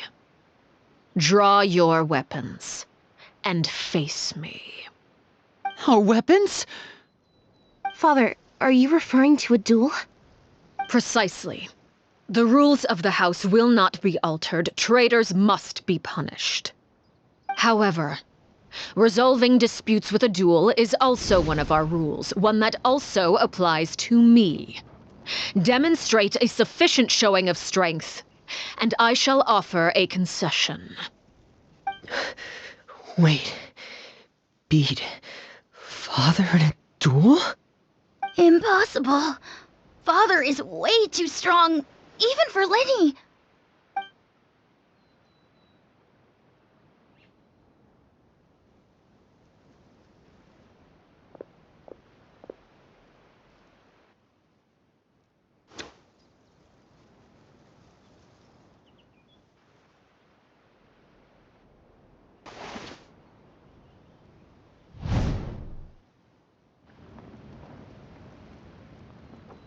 Did you hear that, Traveler? Linny and the others have to duel the knave. What should we do? Can they really win something like that? If they lose, those people from the house are really gonna be executed. Hey, are you listening?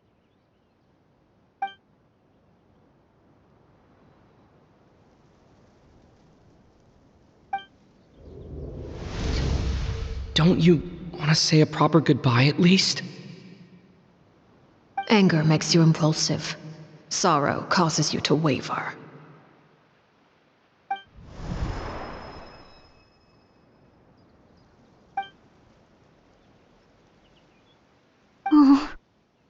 Looking at that expression on her face, she seems really serious about this. Guess that means there's no chance she's throwing the duel on purpose, huh? When guests are around, families are often on their best behavior. And any disputes are less likely to escalate. When the time comes, make the choice that you deem most appropriate in the situation, and lend your help to the House of the Hearth. What's wrong, Traveler? Hey, where are you going? Traveler?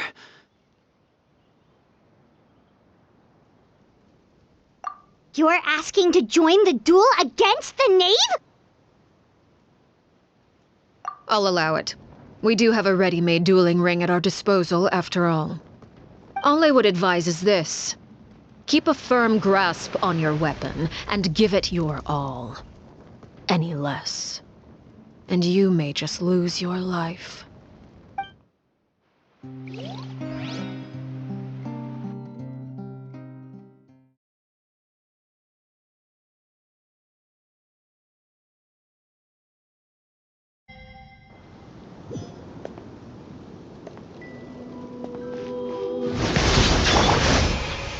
This is my turn now. With these rising flames! Let my name echo in song! Dissipate! Out of my way! Watch out for Father's movements! Now that's light. Into the wind With a fog of darkness, destruction shall The rise. show begins! Fallen leaves, Have a adorn my taste nut. of curved. Hang in there!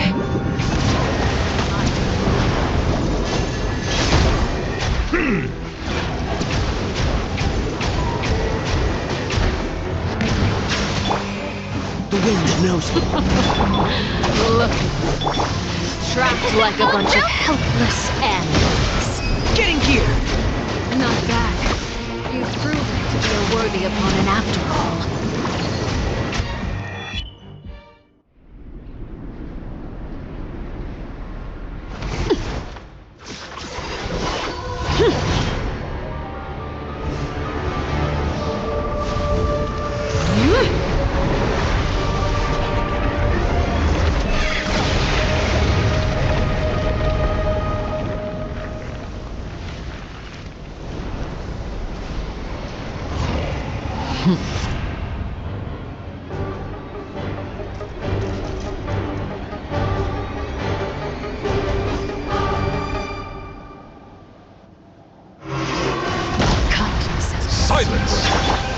My blade is all that remains.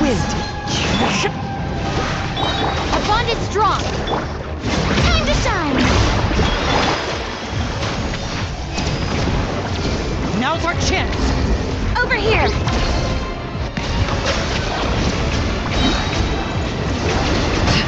Let the mighty be humble! Suntown is only the beginning.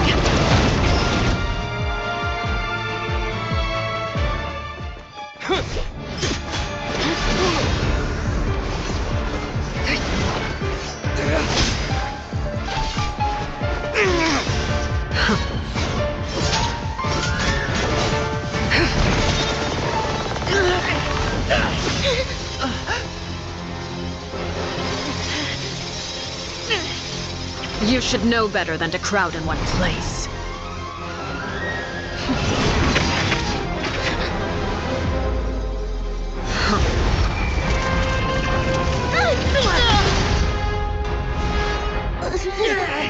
Oh, I know.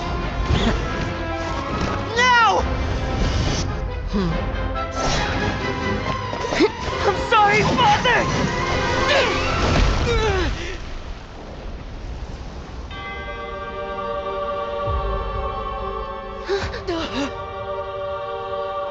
Sorry for what? This pitiful excuse for an attack.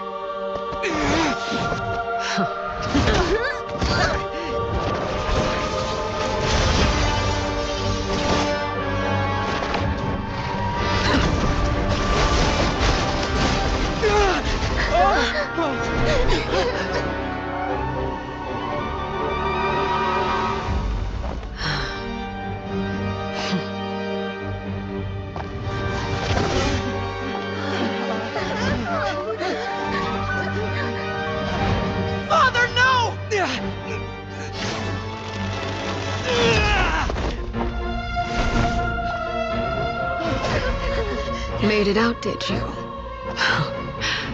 You're stronger than I expected.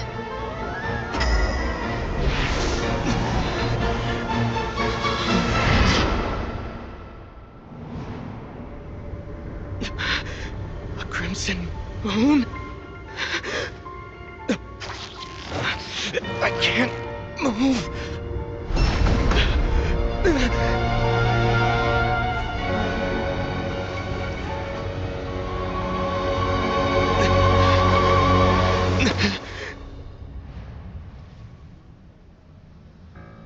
Still, not strong enough to beat me.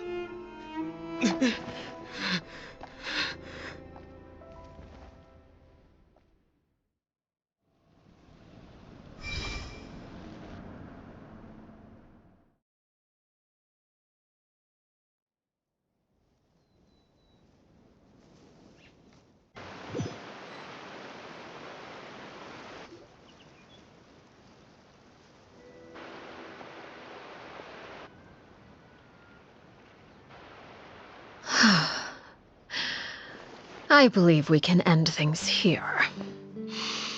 It's not often that we get to enjoy the company of guests, after all. We wouldn't want things to get too out of hand. Brother, are you all right? Lenny! Given that I am the victor of this duel, as agreed, the punishment stands. No! I never thought things would end like this. However, everyone involved in the duel demonstrated a remarkable level of strength and determination. In light of this, I'm prepared to change the method of execution. Elwar, the bottled flames I gave you for safekeeping. Do you still have them? Yes? I wasn't sure what they were for, but I've kept them super safe. I didn't lose a single one. Wonderful. Then, in just a moment, I'll have you administer them. Bottled flames? Indeed. They're the product of a secret experiment. Under certain special circumstances, flames can be extracted from my person and preserved. Once ingested, searing pain will spread across every inch of your body. No harm will come to you physically, but your memories will be burned away. If you can withstand the pain, when you awake, you'll have forgotten everything you know about the House of the Hearth, and will be expelled from the organization. In other words, administering this concoction will kill the version of you that grew up in the house, and give you a new identity.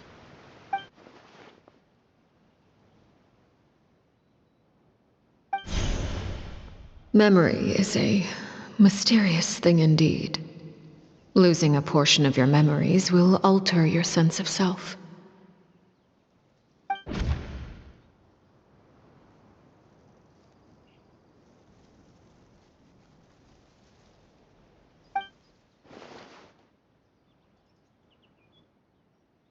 So, you're just letting us go, Father?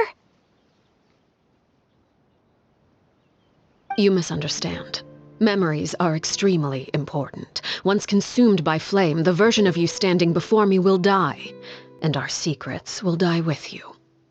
So no, I don't intend to just let you go, because the person who survives will be nothing but a stranger. Even so, I won't have to live in fear anymore. I'm sorry, Father.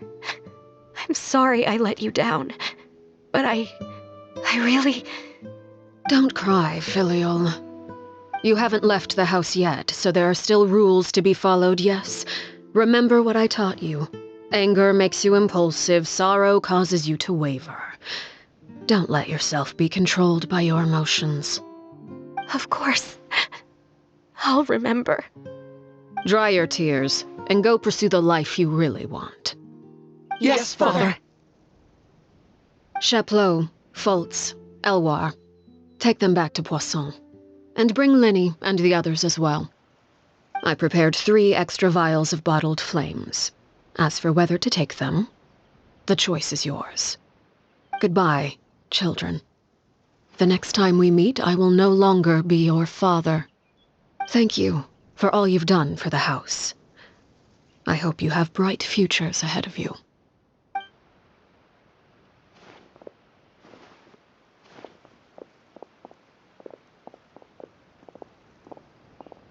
Father!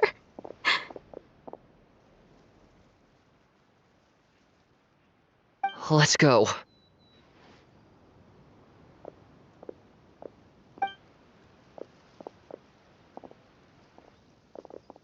Here, grab my arm, Linny. I'll help you walk back. Thank you.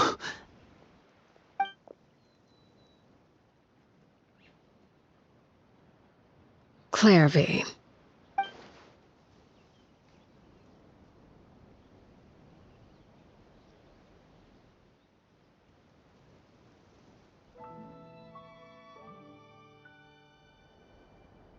Can we talk now? I've been waiting for a super long time. You really are Perry, aren't you? I haven't seen you in so long. How come you're all grown up? Wait, did I somehow travel to the future on accident? Or am I dreaming? What a long dream. Neither. You died, Clairvy. That's what happened. You could have at least sugarcoated it a little. Look, she's so speechless. Oh. Okay then. Huh? That's it? You accepted it just like that? Yep. If that's what Perry says happened, then I believe her. Perry wouldn't lie to me. Plus, I don't really need to know why I'm like this. I'm more curious about what happens in the future. If you're a harbinger now, Perry, that means Mother is gone, isn't she? Can you tell me about it? I want to know what happened to her. And to me. You never stopped trying to defy fate. At first, no one believed you. You could only vent your frustrations to the moon. In fact, you often sought comfort in the night sky. You wanted to see the aurora, so one night we promised each other we would go to Snezhnaya to see it together. Later on, you tried to run away, but you were brought back each time. Mother spared your life, but it wasn't out of kindness.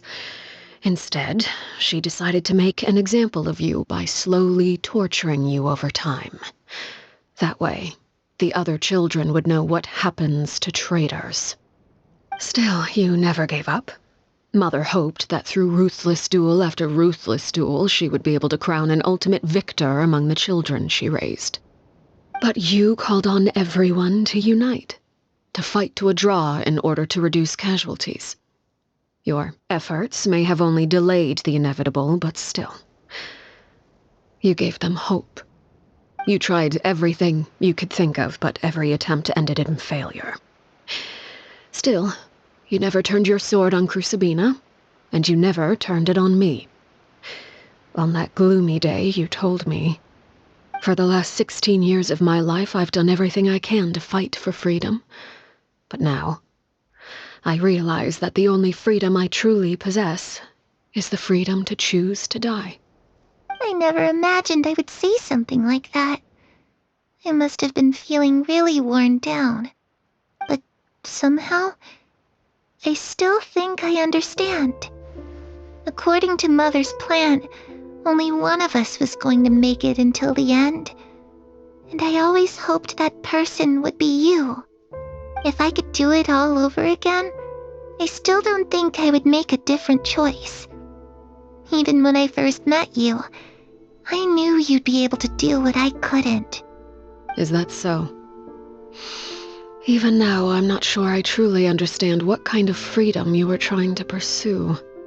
But as the head of the House of the Hearth and as the children's father, I've tried to give them the most basic of freedoms.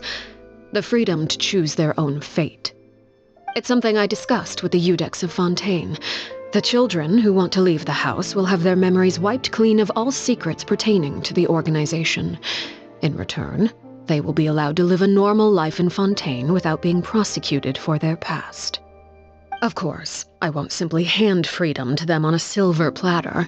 They have to fight for it and prove themselves worthy of it. Only freedom that is earned has true value. That's more than enough.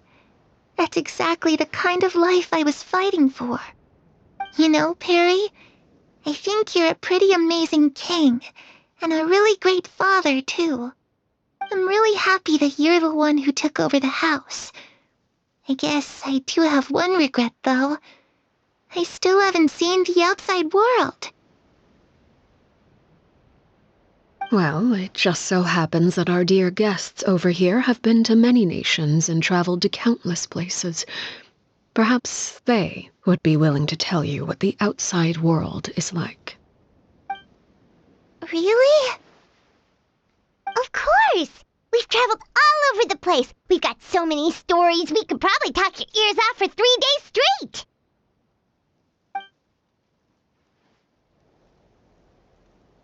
You know, I used to dream of being a bard.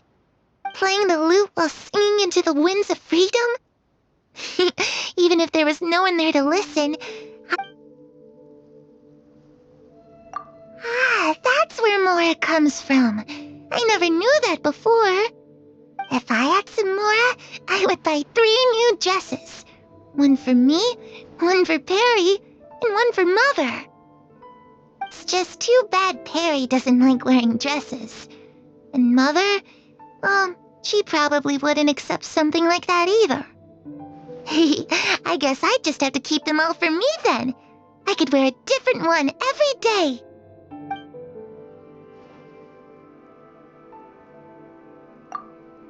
Those yokai you mentioned, what do they look like? I once saw a drawing of this one guy with horns on his head and a super scary face. Are there any yokai like that?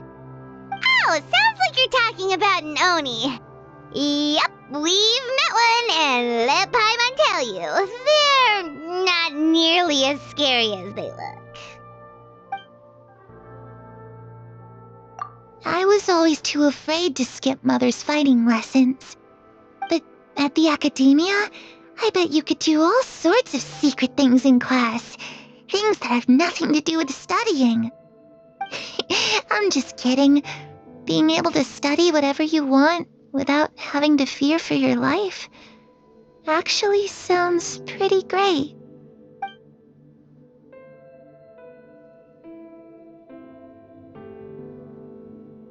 The situation was super dangerous. Lenny and Lynette were accused of committing a crime, and they were going to have to stand trial at the Opera Epicles. Oh no, that must have been hard for all of you. What happened next? Don't worry, we were able to turn the situation around super quickly, all thanks to Detective Paimon, of course. How'd you do that? Come on, tell me. Okay, so it was like this. After the failed magic show, we rushed to the scene and...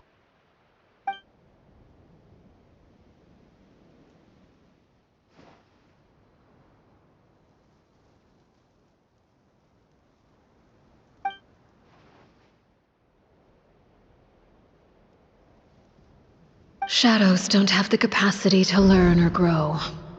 Any new information they encounter is quickly forgotten over time.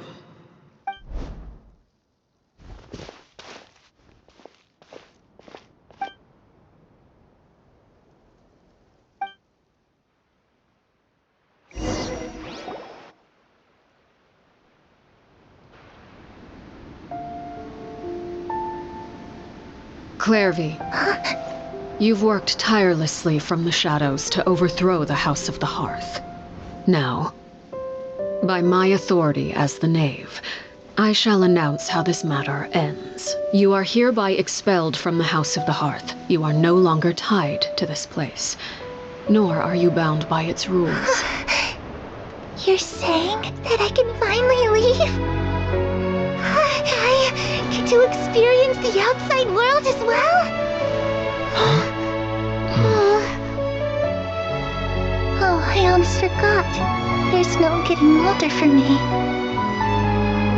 Still, seeing who you grew up to be makes me really happy, Parallel. Take care of yourself. Goodbye. May we meet again someday.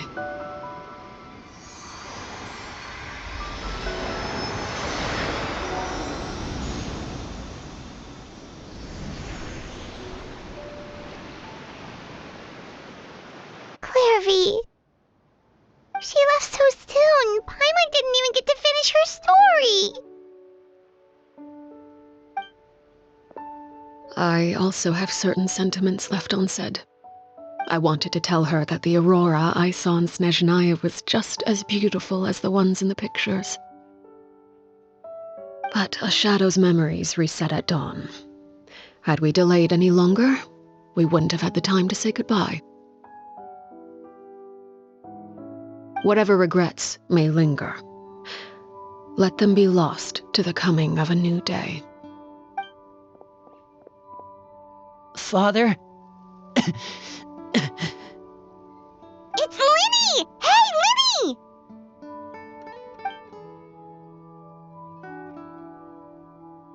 What is he doing back here? Let's go check it out.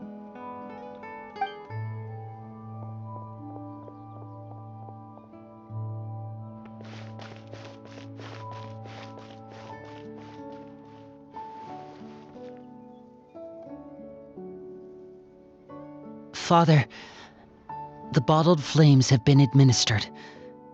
Filial and the others have left the house. And you? What have you... Thank you for giving us that choice, Father. But we never wanted to leave the house. It's the only home we've ever known. Lynette and Fremine feel the same way. They're recuperating back at the Hotel Bouffe d'été. But I decided to come back and tell you where we stood. I'm sure you're well aware of the expectations I have for you. I want you to follow in my footsteps and become the next king of the house. Yet you seem to have different ideas. I must admit, I'm rather surprised by your decision to stay. There's nothing wrong with choosing to live a quiet life. Leading this organization is a heavy responsibility, one not so easily carried by someone forced onto the throne. I just never understood what you saw in me. What made you believe I was deserving of that throne? You're brave, talented, and, most importantly, you cherish your family. You would do anything to protect them, even if it costs you your life.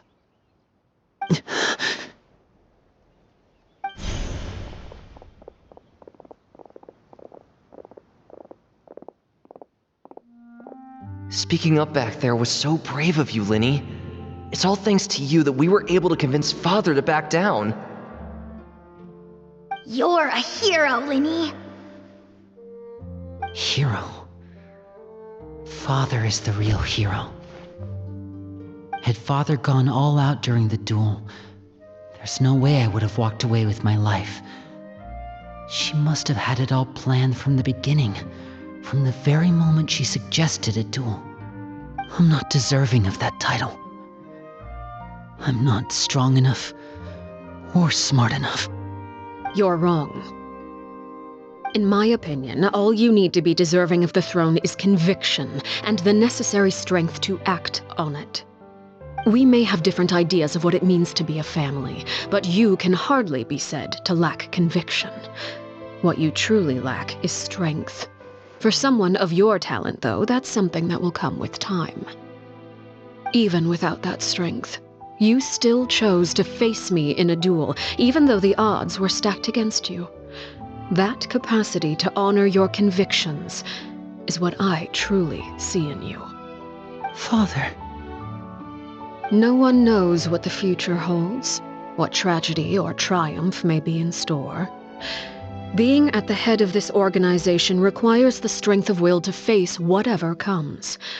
Caution will only hold you back. If reaching a certain standard were required to go after what you want, I would never have succeeded in killing my predecessor. Back then, there was still a considerable gap between our abilities. Strength may decide the ultimate victor, but those who let a lack of strength dictate their decisions or undermine their convictions will never be worthy of the throne. I understand, Father. Thank you. Children must grow up to surpass their parents. Only then can a family continue to flourish. The road ahead is not an easy one, so I'll ask you one last time. Are you certain you want to stay? You've done so much for me, Father, and that kindness must be repaid. Plus, with Project Stuja at hand, there are many dangers ahead, and I, for one, don't intend to back down. Protecting my family at all costs. That's my conviction. Then you're welcome to stay. As for Project Stuja, you need not be too concerned. If those cowardly businessmen and heartless dignitaries try to take us down, I'm prepared to teach them a lesson. Having members who longed for the light was our organization's last weakness. With those members no longer among our ranks, the House of the Hearth is like a spider hiding in the shadows. We need only wait for our prey to come to us. At present, our imperative is to use their plan to our advantage. In doing so, a crimson moon shall rise amid the frigid blizzards of winter. No demonstration of loyalty shall go unrewarded, and no sacrifice shall be in vain. As for the two of you, whether we meet again as friend or foe, I'll remember the camaraderie we shared in this moment. No matter how arduous the journey ahead, I hope we both reach our desired destination.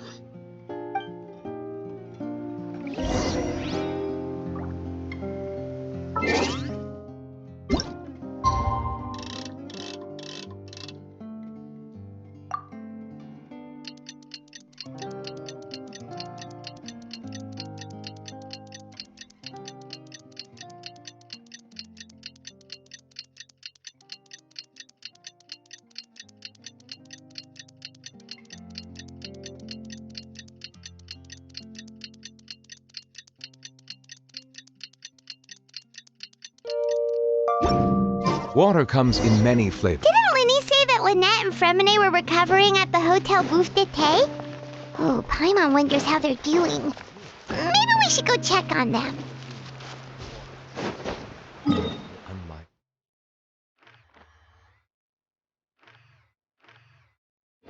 any other, Sumeru's water, meanwhile, has a rich and complex flavor profile, but it must be savored patiently to fully appreciate it.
Lynette, Fremine, how are you feeling? Much better. Whew, what a relief. What about you? Are you feeling all right? I knew you'd come out unscathed. Us, on the other hand, well, we've been bedridden for 2 days. I couldn't even turn over. Oh, and I wanted to ask, is Claire V gone? Linny and the other members have left Poisson and returned to the House of the Hearth. According to him, there haven't been any more sightings of a spirit roaming the house.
I see. I'm glad. Father came to check up on us 2 days ago and told us about what happened with Crucibina and Clairvy. Actually, I've met Crucibina before.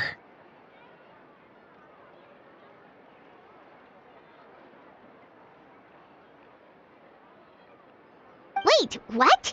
You've met... Crucibina died a year after Clairvy. It was during the year between their deaths that I joined the House of the Hearth. Crucibina had an extremely cruel and radical way of doing things. While she was alive, the atmosphere in the house was suffocating. When I joined, though, the experiment she valued so much had already come to an end, and all the people involved, dead and injured alike, were gone. Crucibina never talked about the past with us newcomers. A couple of months after I joined, Father killed Crucibina and burned all her files. With that, the names of all the people subjected to her experiments, Clairvy included, were lost to the flames, along with the painful memories they represented. Father took in Lenny and me a couple months after that, but she never mentioned anything about Crucibina or Clairvy. It really seems like something she was planning to keep to herself. The last time you talked to her, did she mention why she kept it a secret for so long? She said she didn't want us to be affected by the darkness of the past. She was worried we'd develop a false sense of gratitude towards her if we knew about it. The foundation of a family should be free of any corrupting influence. Whatever happened in the past, it has nothing to do with who we are now. And that's what Father told us in the end. But I still thanked her for everything. It was only after hearing about what Crucibina did that I finally realized how insignificant our lives could have been. The members of the house meant nothing to her. To say that she valued them in any way, even just as a tool, would probably be giving her too much credit. If Father hadn't taken over the House of the Hearth, I probably would have already...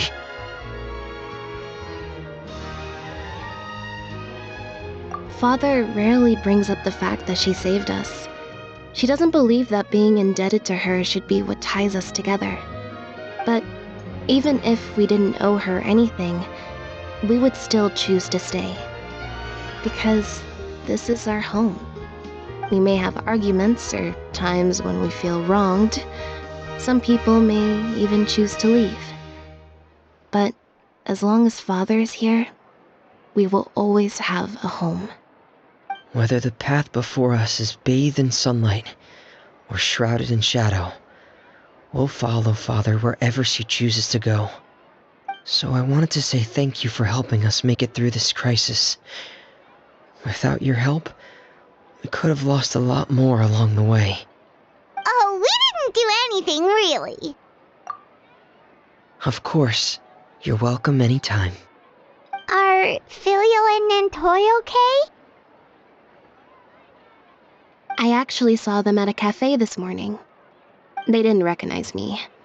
From what I could tell, they were drinking coffee and talking about one of the operas that started running recently. They seemed happy. If I had to take a guess, I would say they finally found the kind of life they always wished for.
Afraid?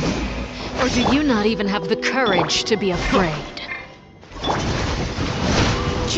It's my turn now. With these rising flames!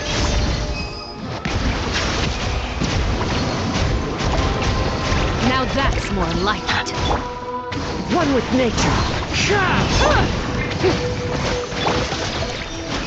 As one with wind and cloud. With the fall of darkness, destruction shall rise. Have a taste of purgatory. Be sanctified. Strike a pose! Let my name echo in some... Spare your energy. Running is a good. There's a tear in my robe. Look into the wind, trapped like a bunch of helpless animals. Lightning shot! Looking for a fight? What humiliation!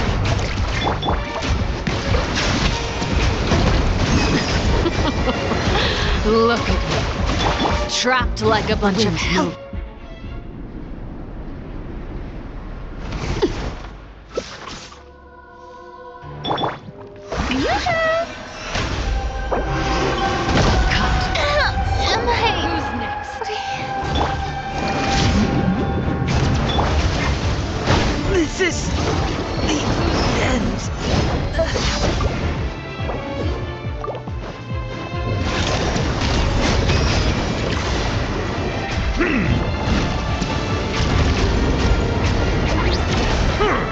Settle down.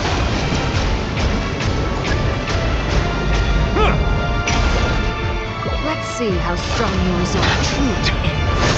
I see the temperate waters of eons past.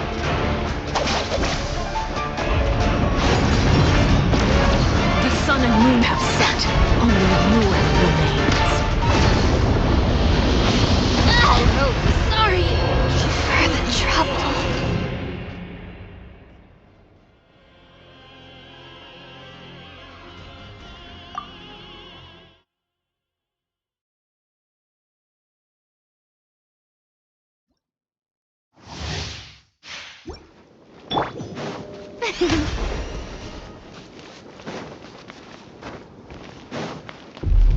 May I present? Afraid?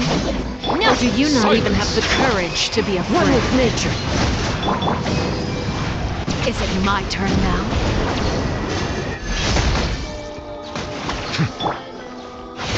The wind knows me.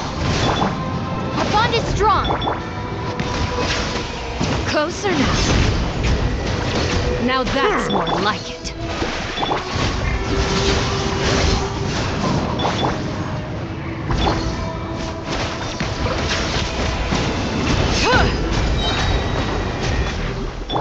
Stand with me! Into the wind! With the fall of Be darkness, sanctified. destruction shall rise. Have a taste of purgatory. When the tide comes in, I shall return. Spare your energy. Running is no use.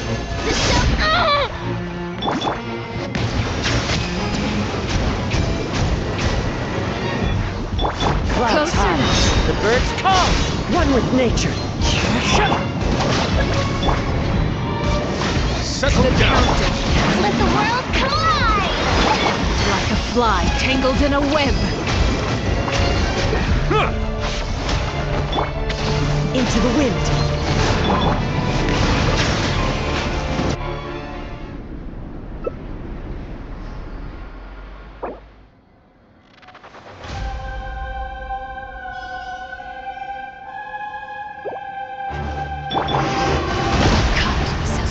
Bow your head. My blade is all that remains. The tide's beckon. Fine. One with nature. The bond is strong.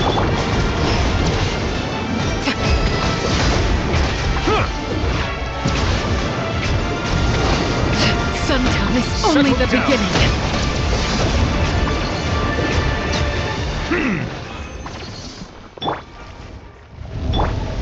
May I present?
Stand with me. I'll settle this. Into the wind.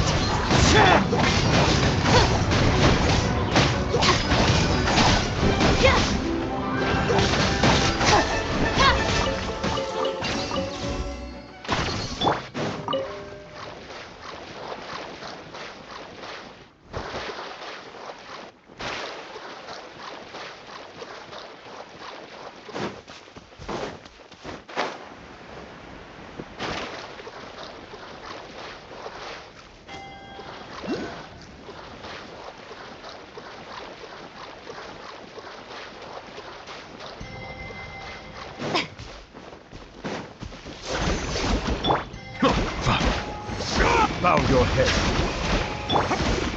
One with nature. This way!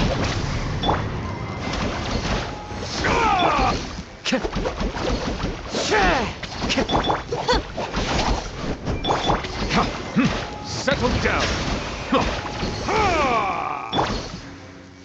The wind knows it. Time to go.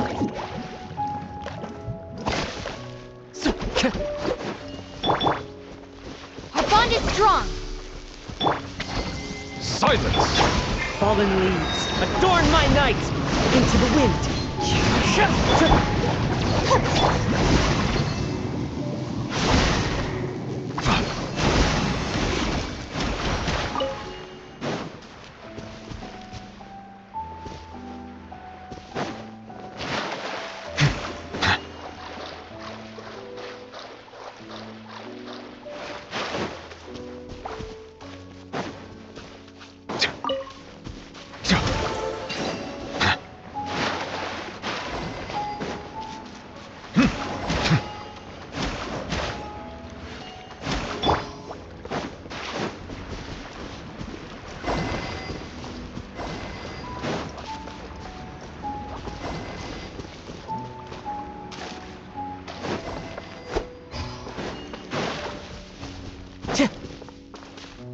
Time to go.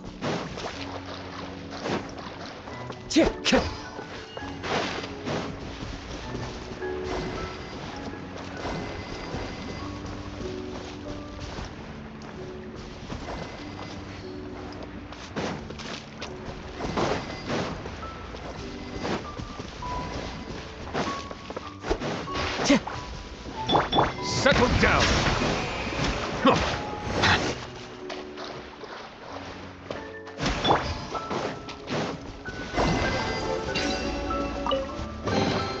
Who says there aren't benefits to a life of wandering?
I see the value in my own work, but I also see the meaning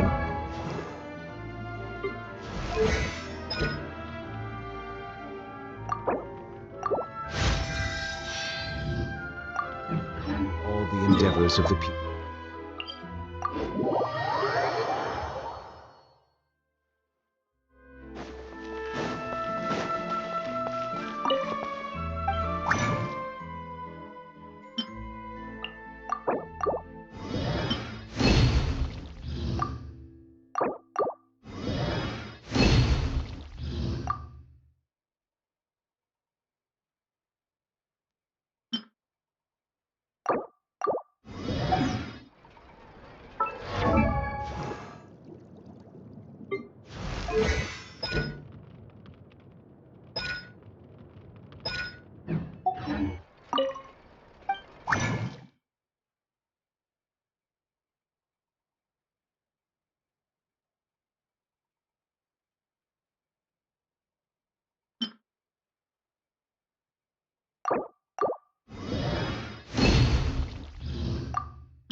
Water comes in many flavors.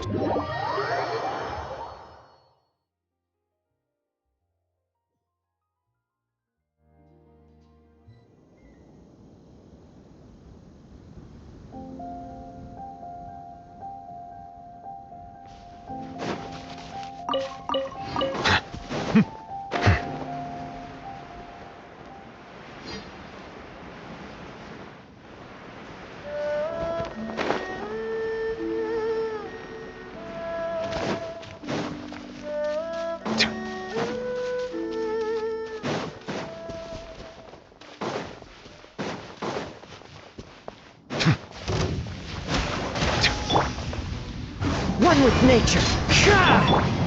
Bow your head.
Strike a pose!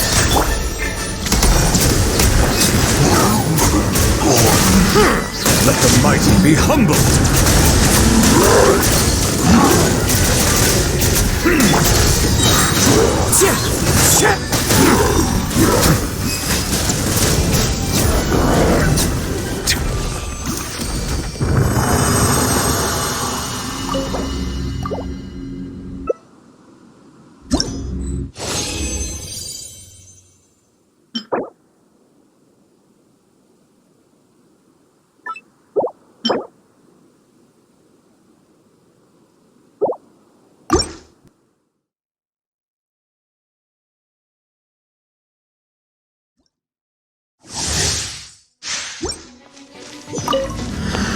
Silence! That hurts! As one with wind and cloud! Into the wind! Lightning terrified! An oversight on my part.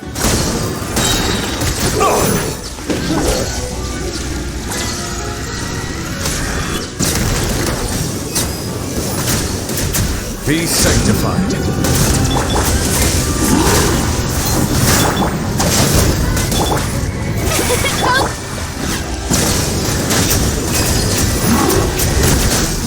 Justice is blindsided.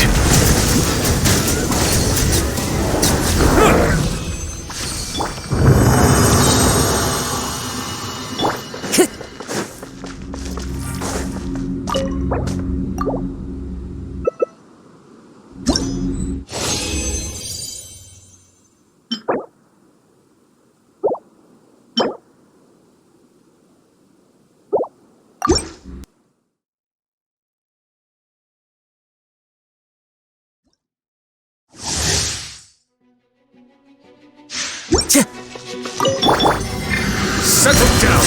Fallen leaves, adorn my night! One with nature! Out of my way! Our bond is strong! Shower me with praise!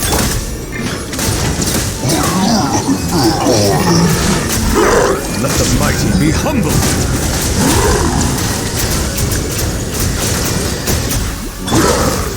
The wind knows me.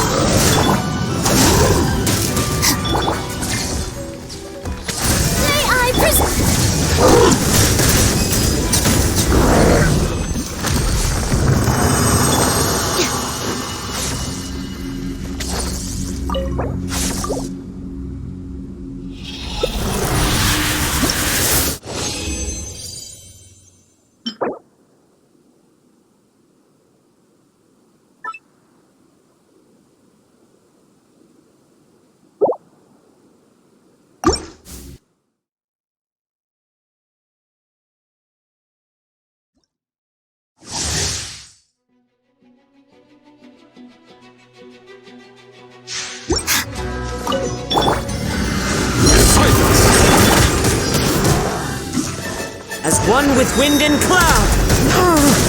Into the wind!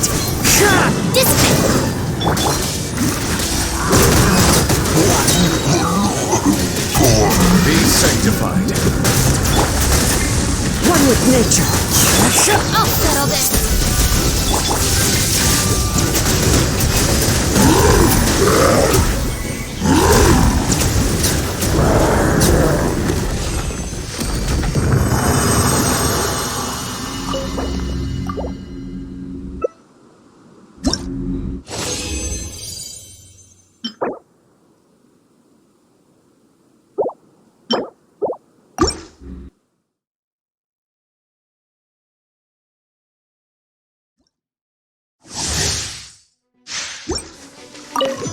Bow your head.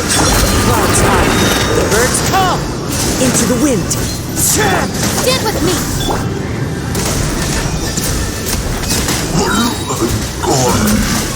Let the mighty be humbled!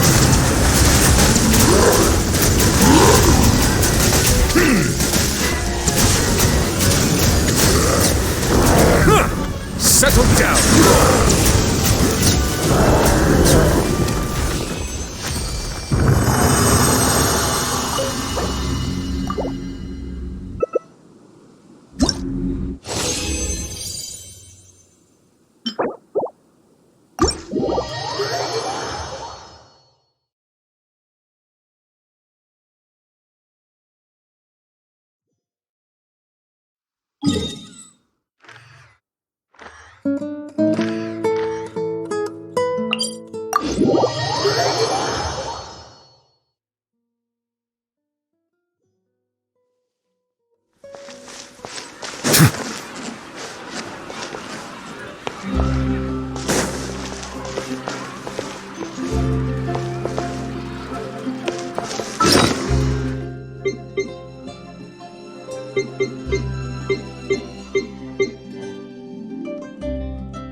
Melusines are beautiful creatures.